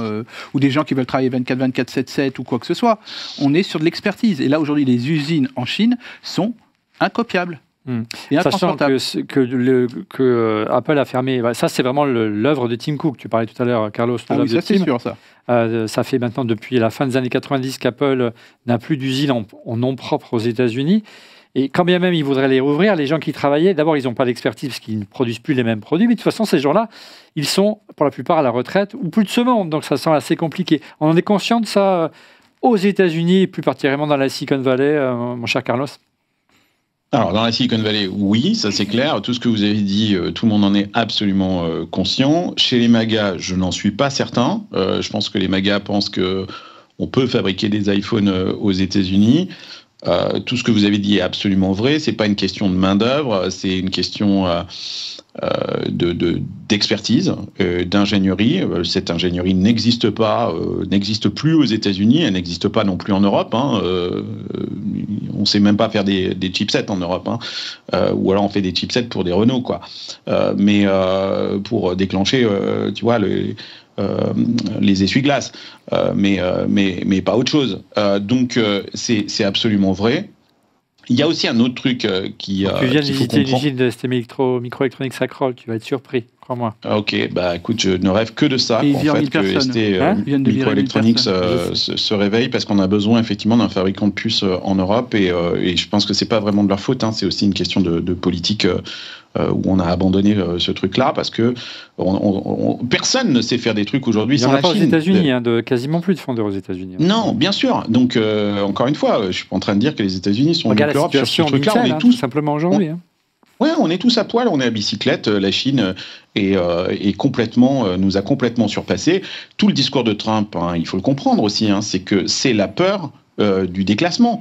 C'est-à-dire qu'il est clair qu'aujourd'hui, la Chine, et pas simplement sur ce sujet-là, sur tout un tas de sujets, est bien plus en avance que les États-Unis. Où est-ce que les États-Unis sont encore en avance? On est en avance sur l'intelligence artificielle, sur le spatial, ça c'est clair, mais il y a plein d'autres sujets sur lesquels on est complètement à la bourre par rapport aux Chinois. Il y a aussi autre chose à comprendre. Pourquoi c'est pas possible? Alors on l'a dit, d'abord, effectivement, il n'y a aucun Américain qui voudra travailler comme un Chinois.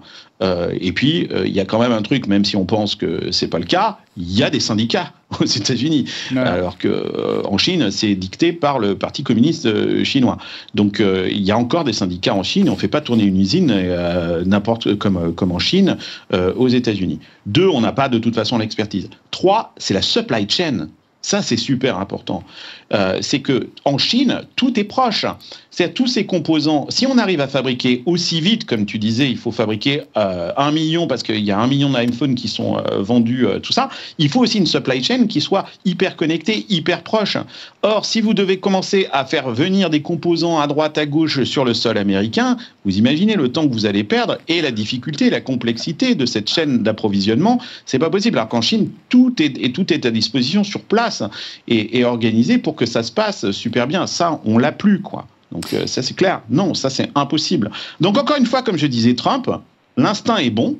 Il pose la bonne question. Ça, c'est clair, puisque aujourd'hui, dans cette mondialisation, et je vous renvoie d'ailleurs au discours de J.D. Vance au sommet de Andreessen Horowitz qui parle justement de cette mondialisation, de la fin de la mondialisation et de cette nouvelle ère d'industrialisation des États-Unis. Son discours est super intéressant.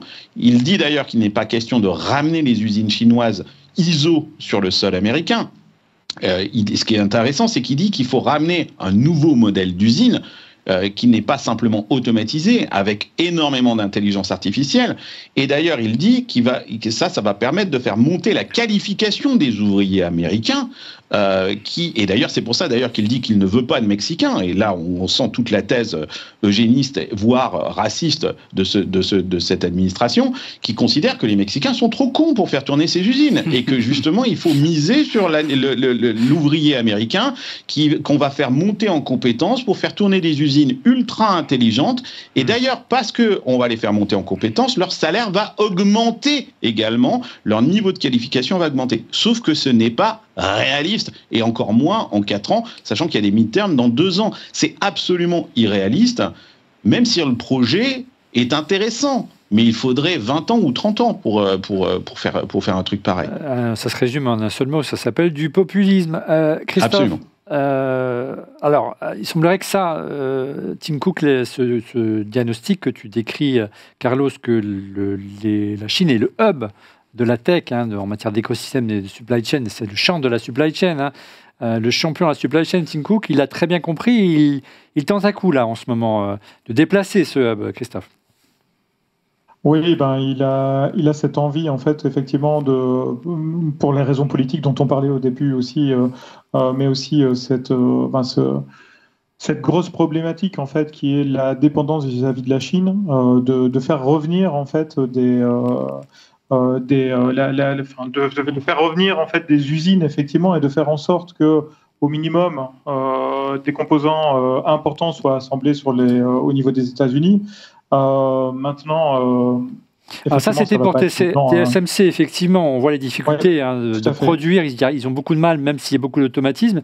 Mais on sent bien qu'aujourd'hui, ce hub, ils veulent le faire déplacer plutôt du côté de l'Inde. Vietnam et Inde. De l'Inde et du Vietnam aujourd'hui, sachant que ces pays-là seront moins... Quoi qu'il arrive demain, parce qu'on peut penser que, évidemment, tout cela est provisoire, ces décisions de l'administration et de la Maison-Blanche, ça peut revenir, ça peut remonter, ça peut redescendre des taxations, mais l'Inde, a priori, ou le Vietnam seront beaucoup moins taxés que la Chine. Il ne s'agit pas de produire en Inde et au Vietnam, il s'agit d'assembler, encore une fois. Et rappelez-vous, vous tournez votre iPhone, Design in Cupertino, Assemble in China. C'est ça ce qui a marqué derrière votre iPhone ou derrière votre MacBook. Donc là, il y a un changement de paradigme parce que ça sera toujours Design in Cupertino, mais ça sera plus Assemble in China. Ça peut être Assemble in Vietnam ou Assemble, in India. Ça sera jamais Assemble in the US ou dans le Kentucky. Ça, je n'y crois pas. Une seule seconde. Et ça serait cool qu'on parle une minute, si on a l'occasion, d'un truc très important dont bénéficie Apple en Chine, c'est iPhone City. Il y a une ville entière en Chine qui a été construite pour fabriquer de l'iPhone. Et cette ville est considérée comme un territoire étranger, qui ne dépend pas de la taxation et n'a pas les mêmes règles douanières, notamment pour cette circulation de composants sur le sol chinois. Donc Tim Cook, il a énormément à perdre, y compris le Parti communiste chinois qui a investi énormément pour fabriquer cet iPhone City, qui fabrique ces iPhones sur le territoire chinois. je crois que c'est 50% de la production. L'objectif, c'est que plus que 50% de la fabrication d'iPhone soit sur le territoire chinois. Aujourd'hui, c'est 95%. Donc, on voit bien l'effet là. Et je ne sais pas quelle va être la réaction de Xi Jinping face à ça, quand il va voir une partie de la production partir au Vietnam, en Inde, chez ses voisins. Ça va être très, très compliqué. Alors, encore une fois, il y a... L'objectif, Christophe. Pardon. Vas-y. L'objectif, c'est la mise en compétition, globalement, parce que, effectivement, le phénomène de dépendance vis-à-vis d'un autre pays ne disparaît pas au travers de cette stratégie. Non. Le seul truc, c'est que c'est un peu tout simplement de se dire, comme dans une entreprise, en fait, effectivement, tu prends deux banques, en fait, pour les mettre en compétition et faire en sorte qu'elles ne soient pas reines dans ton pays. C'est exactement pareil ici, en fait. C'est de se dire, OK, la Chine, faites attention parce qu'en fait, on a une production ailleurs, quoi.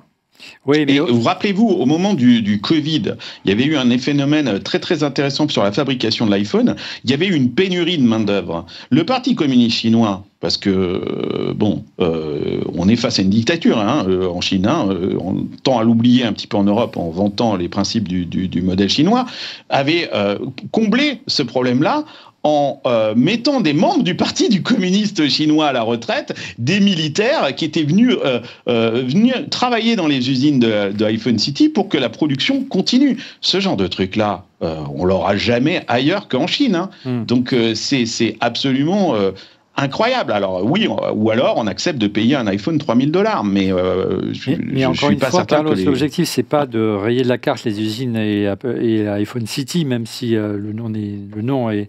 Il y a beaucoup de choses qui ont été imaginées aussi, puisque quand même le chantre de la production aux États-Unis, c'est une entreprise qui est bien connue. Le nom m'échappe, aidez-moi.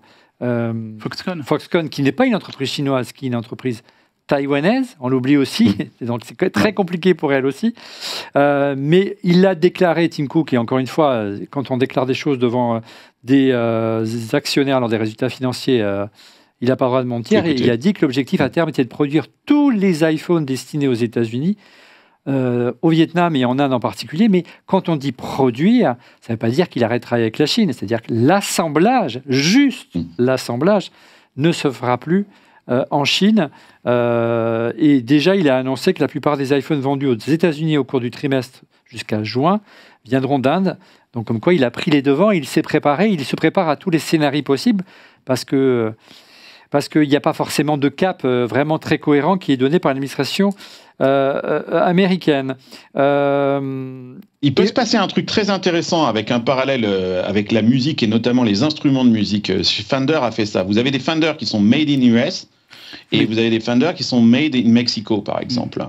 Les composants ne sont pas les mêmes. Imaginez un iPhone, je ne sais pas, imaginez un iPhone où il y a des chipsets particulières, ultra top, made in USA, ou l'assemblage de ces chipsets qui sortiraient peut-être de cette usine TSMC. Et quand vous irez à l'Apple Store, vous aurez le choix entre, comme moi quand je vais acheter une Fender, à acheter la Fender made in USA ou la Fender made in Mexico. C'est pas les mêmes matériaux, ça sera pas les mêmes chipsets et ça sera deux tarifs différents. C'est possible, ça. Je ne sais pas si Apple va s'amuser à ça, mais c'est intéressant. En tout cas, on sent que Tim Cook n'était pas très tranquille, et Apple en particulier ces dernières semaines suite à l'élection de Donald Trump, pardon.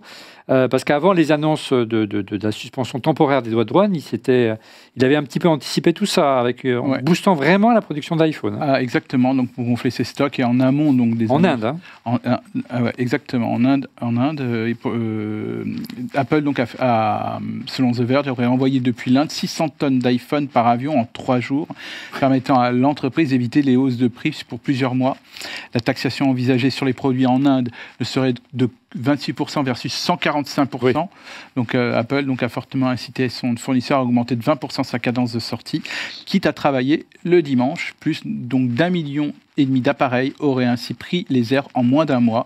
Direction les États-Unis, c'est pas ça qui a fait baisser les prix. Oui, c'est clair. En tout cas, ça montre qu'Apple n'était pas très tranquille et Tim Cook n'était pas certain qu'il arriverait à la dernière minute à convaincre l'administration Trump qu'il fallait l'exonérer Après de l'annonce taxes, des tarifs, ici, moi j'ai été acheter 2 iPhones, 3 MacBook Pro, enfin bon bref, tout le monde s'est rué dans les Apple Store ici après l'annonce des tarifs en se disant en espérant que Apple fasse le tampon, et tout le monde a été se rééquiper chez Apple dans les jours qui ont suivi et les semaines qui ont suivi.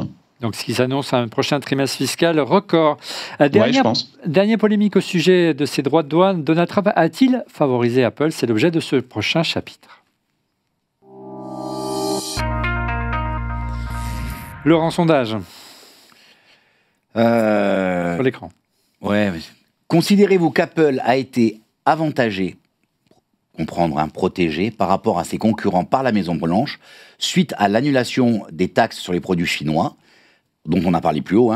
Donc, la réponse est oui à 61,2%, non à 22,3% et ne sait pas à 16,5%. Pas mal de réactions, encore une fois, sur X. On ne peut plus dire Twitter, malheureusement.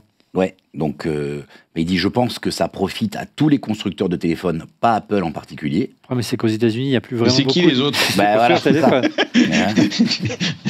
Donc voilà. Il n'y en a plus qu'un, hein? Ouais. Si, il y a les Google. Ouais, mais c'est vrai. C'est vrai, tu as raison. Ouais, mais c'est pas grand-chose, tu vois, en volume. Ah ouais, mais bon... Donc, demain, ce sera beaucoup. Vas-y. Investec Scrigraph qui nous dit « Oui, cela s'appelle le soft power à l'américaine. » Ouais. On a François Célène qui dit « Il a sûrement été avantagé, mais à quel prix et sur quelle promesse ?»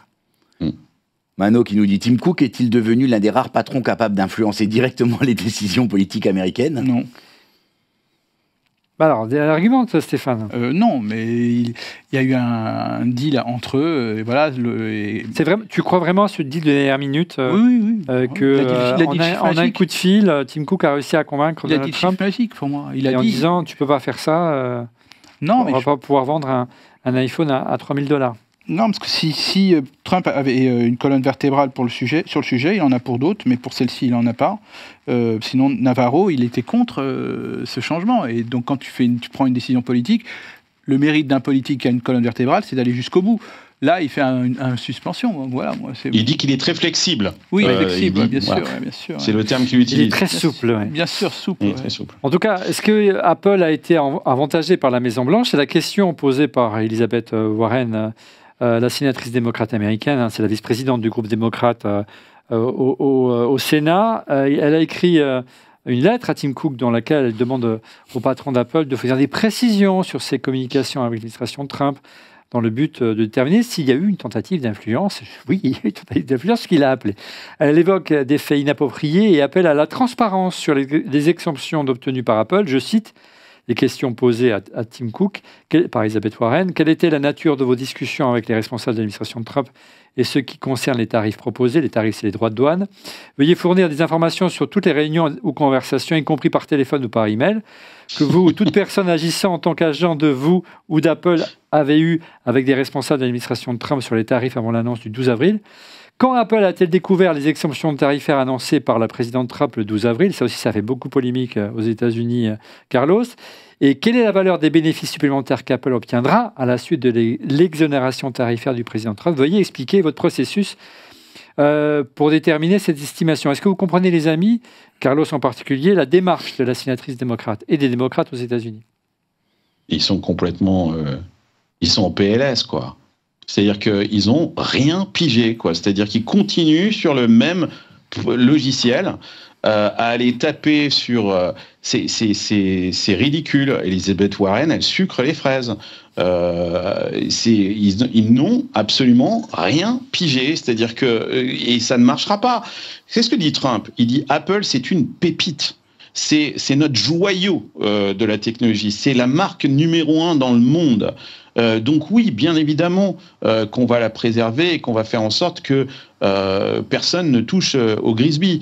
Et d'ailleurs, les démocrates devraient avoir à peu près la même politique. C'est-à-dire que là, ils essayent de utiliser... faire de la politique politicienne, et c'est parce que c'est pas Apple qui est visé, c'est les méthodes de Trump. Oui. Et effectivement, on le sait bien que ces méthodes de Trump, elles sont elles sont borderline. Mais si ça doit sauver Apple, s'il faut en passer par là, voilà. Donc je pense que les démocrates sont paumés complètement. Ils n'ont pas compris. Et encore une fois, ils se battent sur le mauvais truc. C'est pas là-dessus qu'il faut se battre. Laurent? Non, je pense que, en fait, on est dans une démarche où le monde a toujours été bipolaire aux États-Unis. Hein. Tu vois, d'ailleurs, aux élections, même s'il y avait Ross Perot à un moment donné, tu vois, mais il faisait 1% ou 2%. Donc le monde a vraiment été... Bipartisme. Ah oui, le côté bipartisan. Et on avait la même chose sous nos latitudes. Hein. C'est avec l'arrivée d'un centre qui a finalement tué les deux anciens partis, qui a généré de la naissance des extrêmes. Mais en fait, ce qui est fou, c'est que tu pourrais te dire, et j'aime beaucoup ce que dit Carlos, franchement, je trouve que c'est la façon la plus intelligente que j'ai entendue dite depuis longtemps. Il te dit, d'un côté, tu as une administration Trump qui prend une photographie de l'instant présent et qui se rend compte que ça déconne. En revanche, la manière dont elle traite cette information et dont elle réagit est ultra mauvaise. Et de l'autre côté, finalement, il y a un peu de rondeur à la Tim Cook, hein, qu'on a, nous, critiqué par manque d'innovation. Mais finalement, c'était un mec de la logistique. Donc c'est forcément... négocié. Non, mais c'est forcément un fin négociateur. Quand il a réussi à mettre la meilleure logistique au monde, c'est Tim Cook qui s'en sort. Et politiquement, c'est intéressant, je trouve, parce que tu as exactement ce truc-là. D'un côté, tu te dis, il y a un gars qui prend une photographie qui est bonne et qui réagit mal, et tu pourrais te dire, les autres, ils sont intelligents, ils vont se dire, ils ont fait le bon diagnostic, donc nous, on va prendre la bonne position. Et en fait, non. Ils disent, non, nous, on va se mettre en opposition et on va faire que des choses. J'ai lu AOC, qui est la sénatrice, elle est, ouais, je crois qu'elle est représentante américaine, qui est cette brune hispanique, très jolie, qui est un peu la nouvelle, et qui dit, il vaut mieux être juste moralement que juste sur les faits. Donc en fait, elle reconnaît ouvertement que, en fait, elle réfute les faits. Et c'est tout le problème de la gauche, donc des démocrates américains aujourd'hui. Voilà, là tu parles de la gauche. Hein, oui, mais je sais. Ocasio-Cortez Exactement.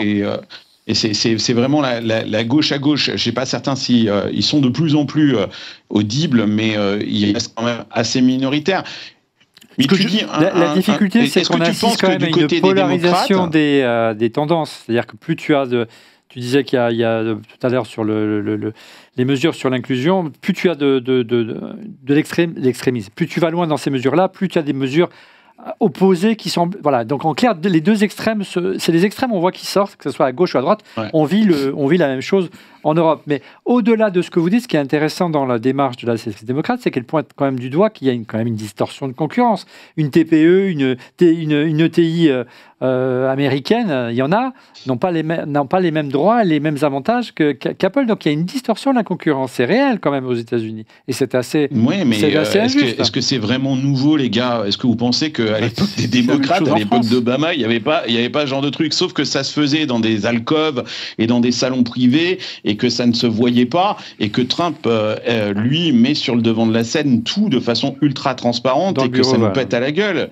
Mais il n'y a rien de neuf là-dedans, quoi. En fait, vous imaginez bien que... Est-ce que concrètement, il y a d'autres entreprises américaines qui bénéficient des mêmes exceptions? Il y en a quand même quelques acteurs américains dans la tech et dans le hardware notamment. Il y a une entreprise aujourd'hui qui est énormément sur la sellette, où il y a un véritable problème ici dont on parle beaucoup dans la Silicon Valley, c'est Nvidia. Il y a un véritable problème aujourd'hui avec Nvidia et l'administration Trump, parce que, et je le comprends, 37% du chiffre d'affaires de Nvidia est fait en Asie. Okay, Trump a très clairement expliqué qu'il ne veut pas que les H100 partent en Chine. Or, les H100 partent en Chine. Les surpuissantes puces pour d'intelligence artificielle. Donc ça, c'est un véritable problème. C'est une pépite aussi pour les États-Unis, sauf qu'il est évident, il est aujourd'hui démontré que Nvidia... quelque part, depuis des années, a une relation très privilégiée avec l'Asie. Il y a des puces qui partent à Singapour, qui partent au Cambodge, qui partent au Vietnam et qui ne restent pas au Vietnam, qui ne restent pas à Singapour. Vous n'avez qu'à regarder les avancées en termes d'intelligence artificielle, et je ne parle même pas de DeepSeek, mais regardez ce qu'est en train de faire Alibaba. Aujourd'hui, c'est exceptionnel. Ils ne peuvent pas faire ça avec du Huawei. Il y a forcément des chipsets de Nvidia qui tournent derrière. Alors, est-ce qu'elles sont sur le sol chinois ou est-ce qu'elles sont opérées à distance? C'est aussi fort probable, depuis Singapour ou ailleurs. Nvidia a un véritable problème. Ça, là, il va y avoir, et là, les libertariens, et vous avez qu'à écouter David Sachs et les autres, il y a des vraies questions qui se posent sur Nvidia. Et je vous rappelle que Nvidia tient la bourse aujourd'hui. On parlait des chiffres tout à l'heure. Les chiffres de Nvidia, le bénéfice de Nvidia, il a augmenté de 600%. Donc 628%, 14,9 milliards de bénéfices. Le chiffre d'affaires, lui, a augmenté de 262%. Ça se fait avec les Chinois. C'est ça. Le chiffre d'affaires, il vient de là, en fait, et les bénéfices aussi. Et ça a posé un problème politique. Et on voit l'importance des travaux de lobbyistes et des travaux de lobbying qu'a mené Tim Cook envers les équipes de Donald Trump. Je ne suis pas certain que Jensen Huang fasse le même boulot en ce moment avec Trump. Ben voilà, c'est clair. Et voilà ce qu'a déclaré en tout cas Donald Trump et a répondu directement. Est-ce que Donald Trump aide Apple? Voilà sa réponse. Je veux aider Tim Cook. Extrait. What about any Apple products, other cell phones? Look, I'm a very flexible person. I don't change my mind, but I'm flexible. And you have to be. You just can't have a wall and you'll only go. No, sometimes you have to go around it, under it, or above it. There'll be maybe things coming up. I speak to Tim Cook. I helped Tim Cook recently, and that whole business. I don't want to hurt anybody, but the end result is we're going to get to the position of greatness for our country. We're the greatest economic. En tout cas, oui, voilà, il veut aider Tim Cook et il l'avoue bien volontiers. Regarde cette réaction, tu pourras peut-être y répondre. Laurent va la lire et tu vas peut-être y répondre. Je vais y arriver. Carlos, pardon. La diplomatie discrète de Tim Cook est-elle plus efficace que l'approche plus frontale d'autres figures de la tech? Je pense notamment à Mark Zuckerberg qui a publiquement affiché sa complaisance envers Donald Trump. Tu penses qu'il y a vraiment des relations privilégiées aujourd'hui, Tim Cook? Ah oui, il a des relations très privilégiées, une proximité. Il le parle avec Donald Trump, il a compris le personnage, il a le téléphone. Il appelle. Mark Zuckerberg, il est terrorisé, il est tétanisé parce que la crainte de Mark Zuckerberg, c'est le démantèlement. Et je pense que il est en cours là, en plus. Et le démantèlement est en cours. Et je pense que le changement de politique de Mark Zuckerberg et son rapprochement avec Donald Trump, c'est qu'il a compris qu'il allait être démantelé. Et je pense qu'il va être démantelé parce que ça ne changera rien. Trump a une rancœur envers Mark Zuckerberg. Je vous rappelle que pendant sa campagne, il a expliqué qu'il allait le foutre en tôle. Donc l'autre, il fait un petit peu bravo avec ses fesses en ce moment parce qu'il est capable de le foutre en tôle. Et que c'est une expression des frères Diaz. J'ai cru revenir un peu en arrière. Bravo avec ses fesses. Sur certaines réunions. C'est un concept. Oui, tu lui mets une olive, il presse à froid. Mais effectivement. Non, il y a un véritable risque. Il y a un véritable risque aujourd'hui de démantèlement du côté de Meta. Et je pense que Mark Zuckerberg est paniqué à cette idée-là. Je rappelle que Mark Zuckerberg et Meta avaient déplatformé l'administration Trump, et tout un tas d'opposants démocrates. Il n'y a pas que les Twitter Files, ça s'est passé aussi sur des plateformes comme Instagram et sur des plateformes comme Facebook. Donc oui, je pense que Tim Cook est pas du tout dans cette situation-là. Il y a certes le DOJ, c'est-à-dire le département de justice américaine, a des dossiers sur Apple, mais pas à l'échelle de celui qui aujourd'hui plane sur Meta ou Google, qui est également. Il n'y a pas de risque de démantèlement, en tout cas. Non. Alors, ce qui est amusant, ce que tu dis, parce que regarde ce que dit l'un des proches du président au sujet de Tim Cook, notamment, il s'agit de Wilbur Ross, l'ancien secrétaire au commerce lors du premier mandat de Trump. Voilà ce qu'il déclare au sujet de Tim Cook. Tim a une très bonne relation avec le président, et à juste titre, il a joué un rôle très prudent envers la Chine, bien sûr, car il a évidemment une énorme dépendance à l'égard de la Chine, mais qu'il est également extrêmement important pour les États-Unis. En général, Donald Trump a beaucoup de respect pour Tim Cook parce qu'il ne pleurniche pas en public. Il n'est pas un pleurnichard. Là, on pense à quelqu'un d'autre. Et il parle vrai. Je ne suis pas étonné que ces suggestions soient bien entendues, bien sûr, par le président. Et effectivement, on a vu depuis... avant même, tu en disais en préambule de cette émission, Carlos, que tous les leaders des big tech, à commencer par Mark Zuckerberg, mais aussi Jeff Bezos, ont tenté de suivre un scénario et une technique similaire que Tim Cook en dînant à Mar-a-Lago avec Donald Trump, plus tard en allant en privé à la Maison-Blanche. Et c'est amusant ce qu'a déclaré par la suite Donald Trump, je le cite, « Pendant mon premier mandat, tout le monde était contre moi. Maintenant, c'est bien simple, je n'ai que des amis, quelque chose a dû changer dans ma personnalité. » Il a juste eu 7 millions, il a eu une élection une gain d'une élection sans contexte, sans contestation, quoi. Non, mais là, il parle des big tech. Oui, je sais, mais même eux compris, ils ont compris qu'il fallait... Oui, mais enfin, voilà, depuis, ils ont fait, voilà, ils voudraient essayer Tim Cook a aussi un autre intérêt pour Donald Trump, hein, parce que Donald Trump, c'est pas non plus... alors, il dit dans cet extrait que vous avez passé un truc très intéressant, il dit I don't change my mind, but I'm very flexible. Je ne change pas d'avis, mais je suis très flexible. Donc, il dit tout et son contraire dans la même phrase. C'est assez formidable, c'est très trumpien comme truc. Mais c'est pas quelqu'un qu'on peut manipuler comme ça. L'accointance qu'il existe aujourd'hui entre Tim Cook et Donald Trump, elle est favorable effectivement à Tim Cook, mais elle est aussi très favorable à Donald Trump. On l'a vu sur la communication, mais pas simplement là-dessus. Il y a des relations et des négociations à mener avec la Chine.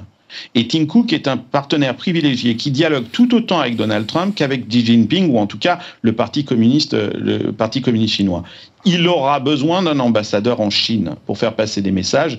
Et le meilleur ambassadeur en Chine, c'est pas Elon Musk. On est d'accord, parce que les relations d'Elon Musk avec le Parti communiste chinois ne sont pas les mêmes que celles de Tim Cook avec le Parti communiste chinois. Donc je pense qu'il s'achète aussi un allié pour sa négociation avec la Chine, parce que les États-Unis ne sont omnibulés que par une seule chose, la Chine. L'Europe, on s'en fout, c'est une variable d'ajustement.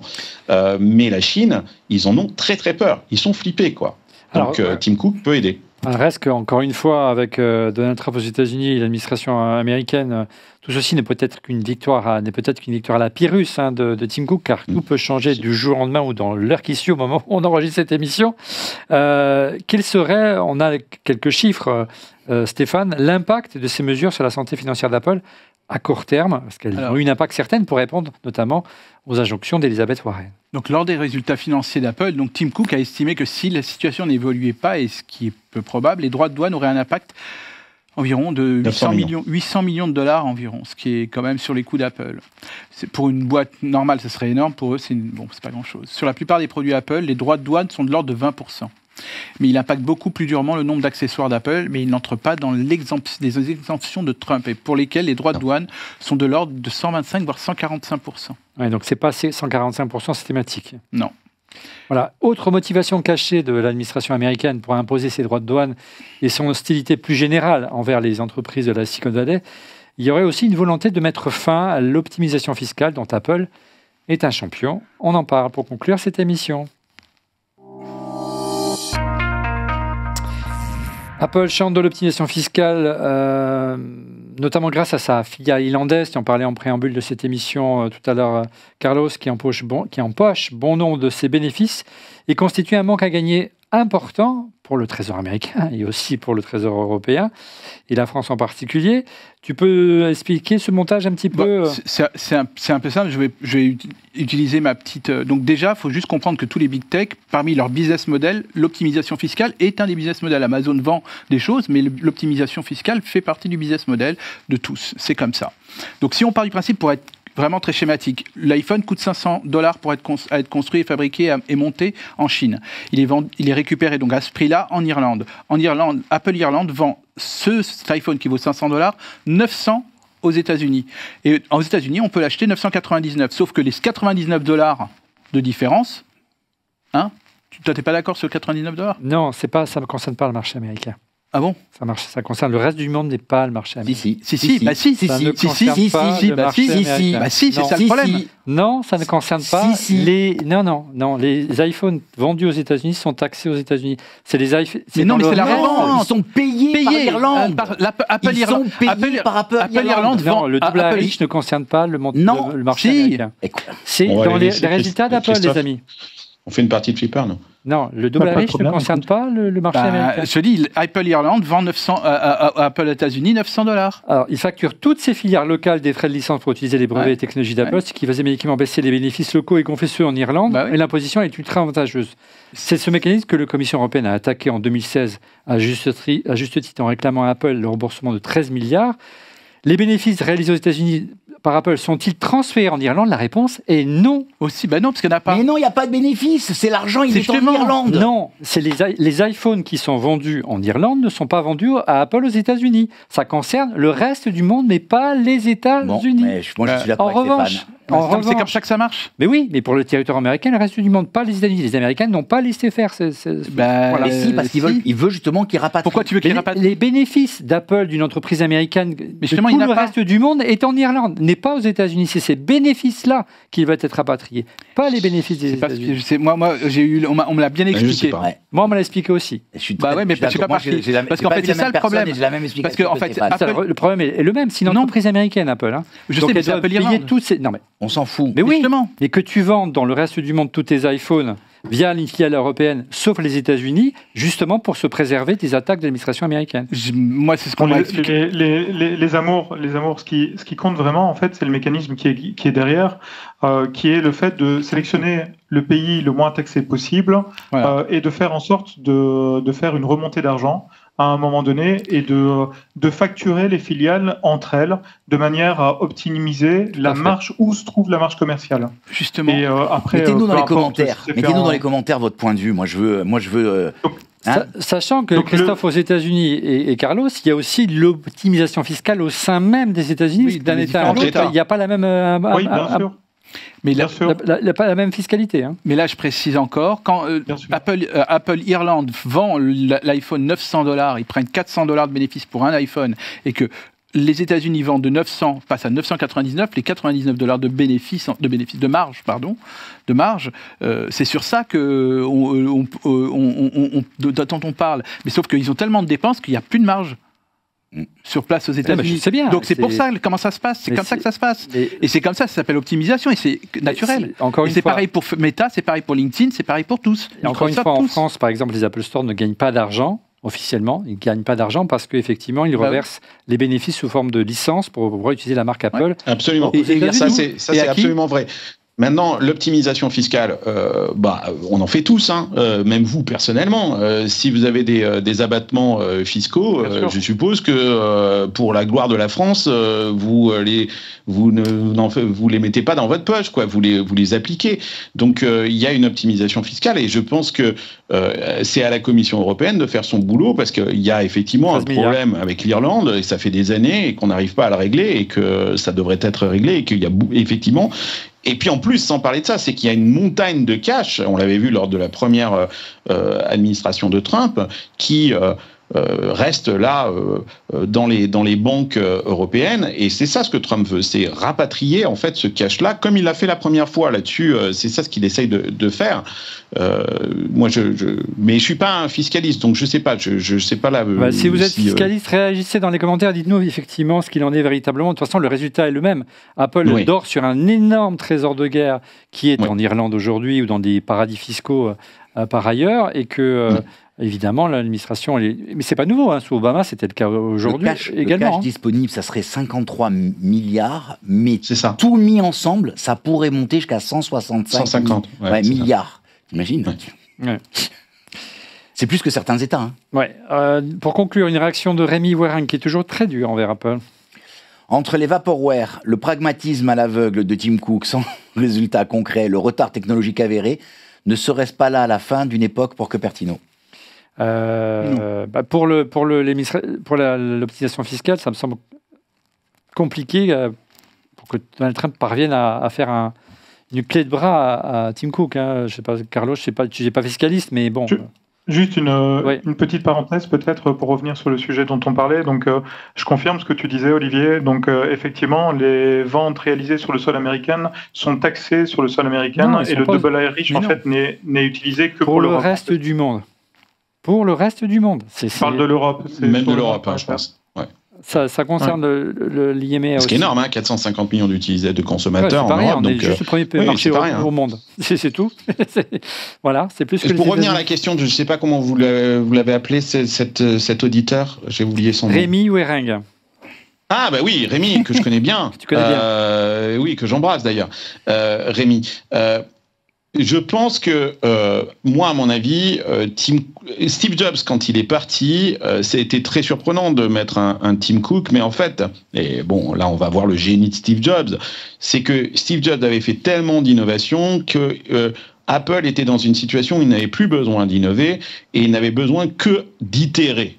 Et donc d'optimiser son appareil industriel pour les 10 à 20 prochaines années, très honnêtement. Donc là, on arrive effectivement à terme de cette prévision. Cycle, hein. On peut dire ça. Oui, je pense qu'il a raison, il y a la fin d'un cycle, mais je pense que avoir mis Tim Cook, et quand on voit le boulot qui a été fait, notamment avec ce qu'on a dit avant sur la Chine et l'optimisation fiscale avec l'Europe, etc., Tim Cook a complètement rempli sa mission. On n'a pas eu les produits, on a eu l'Apple Watch et les AirPods. C'est assez léger, effectivement. L'Apple Vision Pro, c'est assez lourd. C'était assez lourd, justement, à l'inverse, c'est trop lourd. On a eu des trucs ou très légers ou trop lourds, effectivement. Bon, maintenant, on arrive peut-être... je pense qu'il a encore du grain à moudre, et je pense que c'est peut-être aussi ça, ce qu'il est en train de faire, Tim Cook, c'est de montrer qu'il ne faut pas le dégager tout de suite, parce que lui, il maîtrise complètement l'appareil Trump. Donc, il peut-être que... Tu sais, des fois, on ne sait pas. Hein. Comme tu as dit, c'est un salarié. Il est en train de sauver son job, qui est quand même un job doré, pour les 4 prochaines années, parce que je ne vois pas chez Apple, compte tenu de tout ce bastion progressiste, etc., quelqu'un d'autre capable de le remplacer dans cette relation avec Trump. Donc il a peut-être sauvé son boulot pour les 4 prochaines années, mais non, le vrai truc qui fera changer Apple et qui fera bouger Apple, c'est les AI, quoi. C'est là-dessus qu'ils ont besoin d'avancer et de bouger et d'innover, parce que là-dessus le retard il est criant, effectivement. Mais pour le reste, non, tout va bien. Hein. Il y a encore du boulot pour l'IA. Et encore une fois, il y a encore du boulot pour Tim Cook. C'est clair. Non, on le sentait un petit peu émoussé ces dernières années, prêt à passer la main, mais c'est clair qu'au moins pour les 3 prochaines années, encore jusqu'à la fin du mandat de Donald Trump, il va garder la barre. On aimerait bien qu'il y ait quand même quelques perspectives de personnes qui pourraient incarner le futur. Personne qui, cette fois, aurait plus une vision produit, ce serait pas mal aussi. On va voir s'il va préparer sa suite, comme a su le faire en son temps, contraint cette fois-ci Steve Jobs par la maladie. Allez, on passe à vos coups de cœur. Alors, je ne sais pas si tu as eu le temps de préparer un petit coup de cœur, Carlos, mais on commence avec Christophe déjà. Alors moi, de mon côté, je vais vous parler du hérisson bleu le plus rapide de l'univers. Vous savez qui c'est ? Je ne sais pas ce que tu as fumé encore récemment, mais je suis très inquiet. Moi, je t'ai pris en photo devant la semaine dernière. Effectivement, donc c'est Sonic de Sega. Hein. Vous, si vous avez grandi dans les années 80 et 90, vous savez de qui je veux parler. Car c'est plus fort que toi. Ici, voilà, exactement. Ici, je veux juste vous parler de Sonic Mania Plus qu'on peut trouver sur Netflix. Donc, c'est un jeu vidéo qu'on peut télécharger sur l'iPhone ou bien sur Android. Et de manière plus globale, je voulais vous parler de ce petit bonbon qui est Sonic Mania Plus, mais aussi du fait que parfois on n'y pense pas, mais dans son abonnement Netflix, en fait, il est possible d'aller chercher des jeux vidéo ou d'aller picorer en fait sur la librairie de jeux vidéo de Netflix, et ça vaut la peine d'aller y jeter un petit coup d'œil. Donc, n'hésitez pas à le faire. Voilà, c'était mon coup de cœur. Exact. Oui, aussi. Évidemment. On en revient. Stéphane, quel est ton coup de cœur cette semaine ? C'est une série française sur Apple TV. Ah, elles sont suffisamment rares pour être soulignées. Voilà, et comme en plus on a eu des petits retours de notre cher Alex Berger disant qu'il n'était pas très content. Le producteur de la maison qui a fait l'émission avec nous. Voilà. Il n'était pas super content du marketing d'Apple qui n'a pas, selon se dire, assez poussé la série sur les plateformes, et elle n'a pas assez fait la promo. Voilà, cette fois-ci c'est une série qui est produite par Dominique Farrugia, que nous connaissons bien, et qui s'appelle Carême. Alors autant on avait le luxe qui était décrypté, et les Américains aiment bien le luxe, et donc c'est peut-être un peu ça qui les a incités à avoir, qu'on ait cette série La Maison sur Apple TV. Là on a 2 autres amours des Américains, Bonaparte et la bouffe.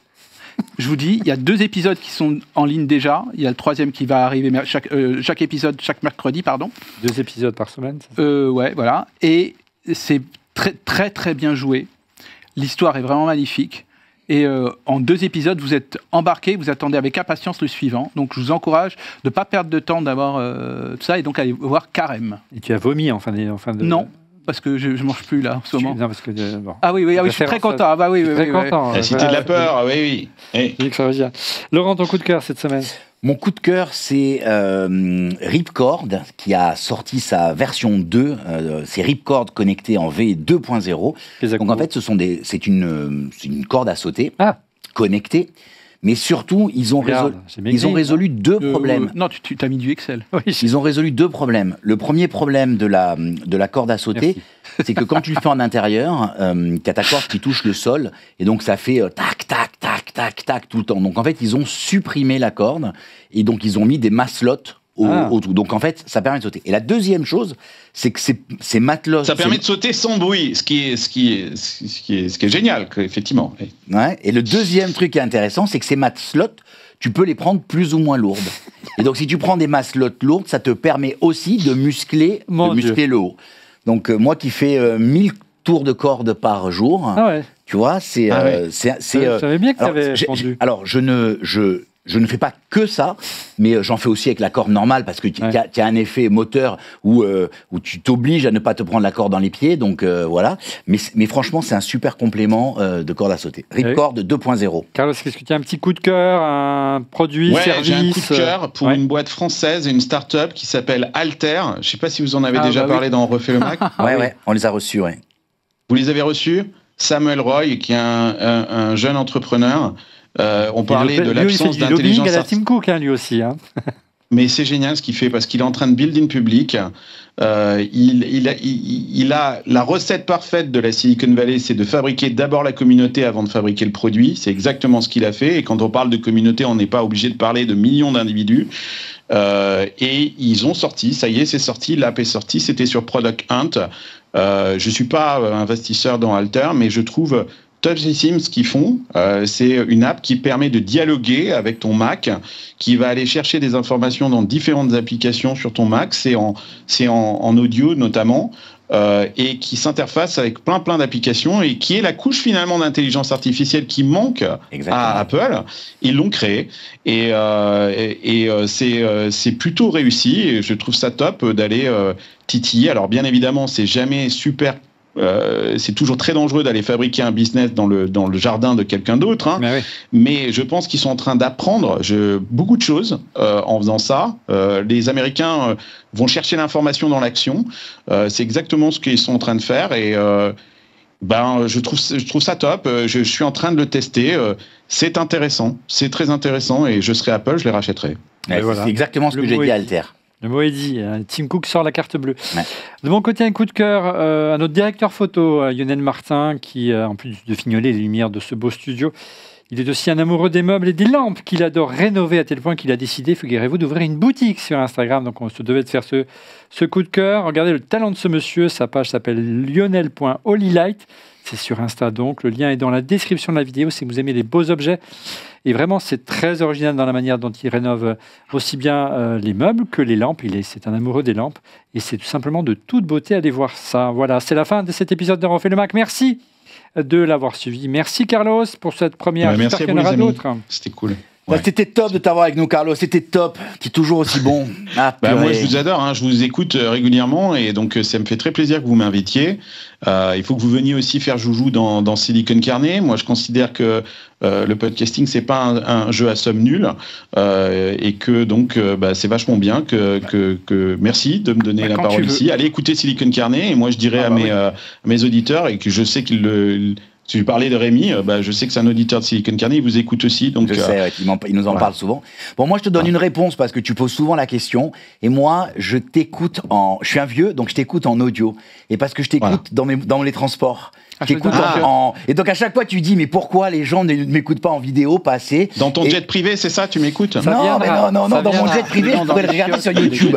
Mais tu vois, je marche, je dépose mon fils à l'école, et le lundi matin, première chose que je fais, bam, je lance, et je me fais le trajet pour rentrer jusqu'à la maison en 1 x 75 la vitesse. Ouais, Ah, ouais. bah ça. 1 x 75, waouh. Ah, non. Ouais. Ok, d'accord. Et tu sais quand Non, je mais t'entends... et ce qu'il dit là, c'est intéressant. Je ne sais pas si vous avez la même chose si on refait le Mac, mais moi j'ai regardé. C'est une joke qu'on a sur Silicon Carnet où je me fous de la gueule de ceux qui écoutent en audio parce que il y a à peu près 2 générations de différence entre YouTube et les gens qui écoutent en audio. C'est 35-55 en audio et c'est 18-35 sur YouTube. Et bon, on a pareil. Voilà. Est-ce que tu as des études sur les gens qui lisent le journal ? Les gens qui nous écoutent en audio, c'est des gens qui ont une vie de merde, en fait. Donc, Laurent, t'as une vie de merde, il faut qu'il aille chercher les gamins, Voilà. il a plein de choses à faire, mais il n'a pas renoncé. Et c'est ça qui est formidable. Laurent n'a pas renoncé. Il veut continuer à exister, à être connecté au monde, malgré sa vie de merde. Donc, la résilience. Je salue Laurent et tous ceux qui nous écoutent en audio. Voilà. Est-ce qu'on peut en parler du fait qu'Olivier lit encore le journal ? Mais bien sûr. Alors là, c'est autre chose. Je suis journaliste, donc je ne soutiens pas moi la presse. C'est vrai, c'est vrai. En tout cas, merci, je vais y arriver. Carlos, merci Christophe, merci Stéphane, merci Laurent, merci à vous pour votre fidélité. Je vous donne rendez-vous la semaine prochaine pour Merci à l'équipe technique. un nouvel épisode. Merci aux équipes techniques de Excellence Production ici, rue La Boétie, pour être prévenu en temps réel de la mise en ligne de l'émission. Je vous invite à vous abonner à notre chaîne YouTube en cliquant sur le petit bouton et n'oubliez pas de cliquer également sur le petit pouce, cela fait toujours plaisir. Merci encore pour votre fidélité et à la semaine prochaine. Salut.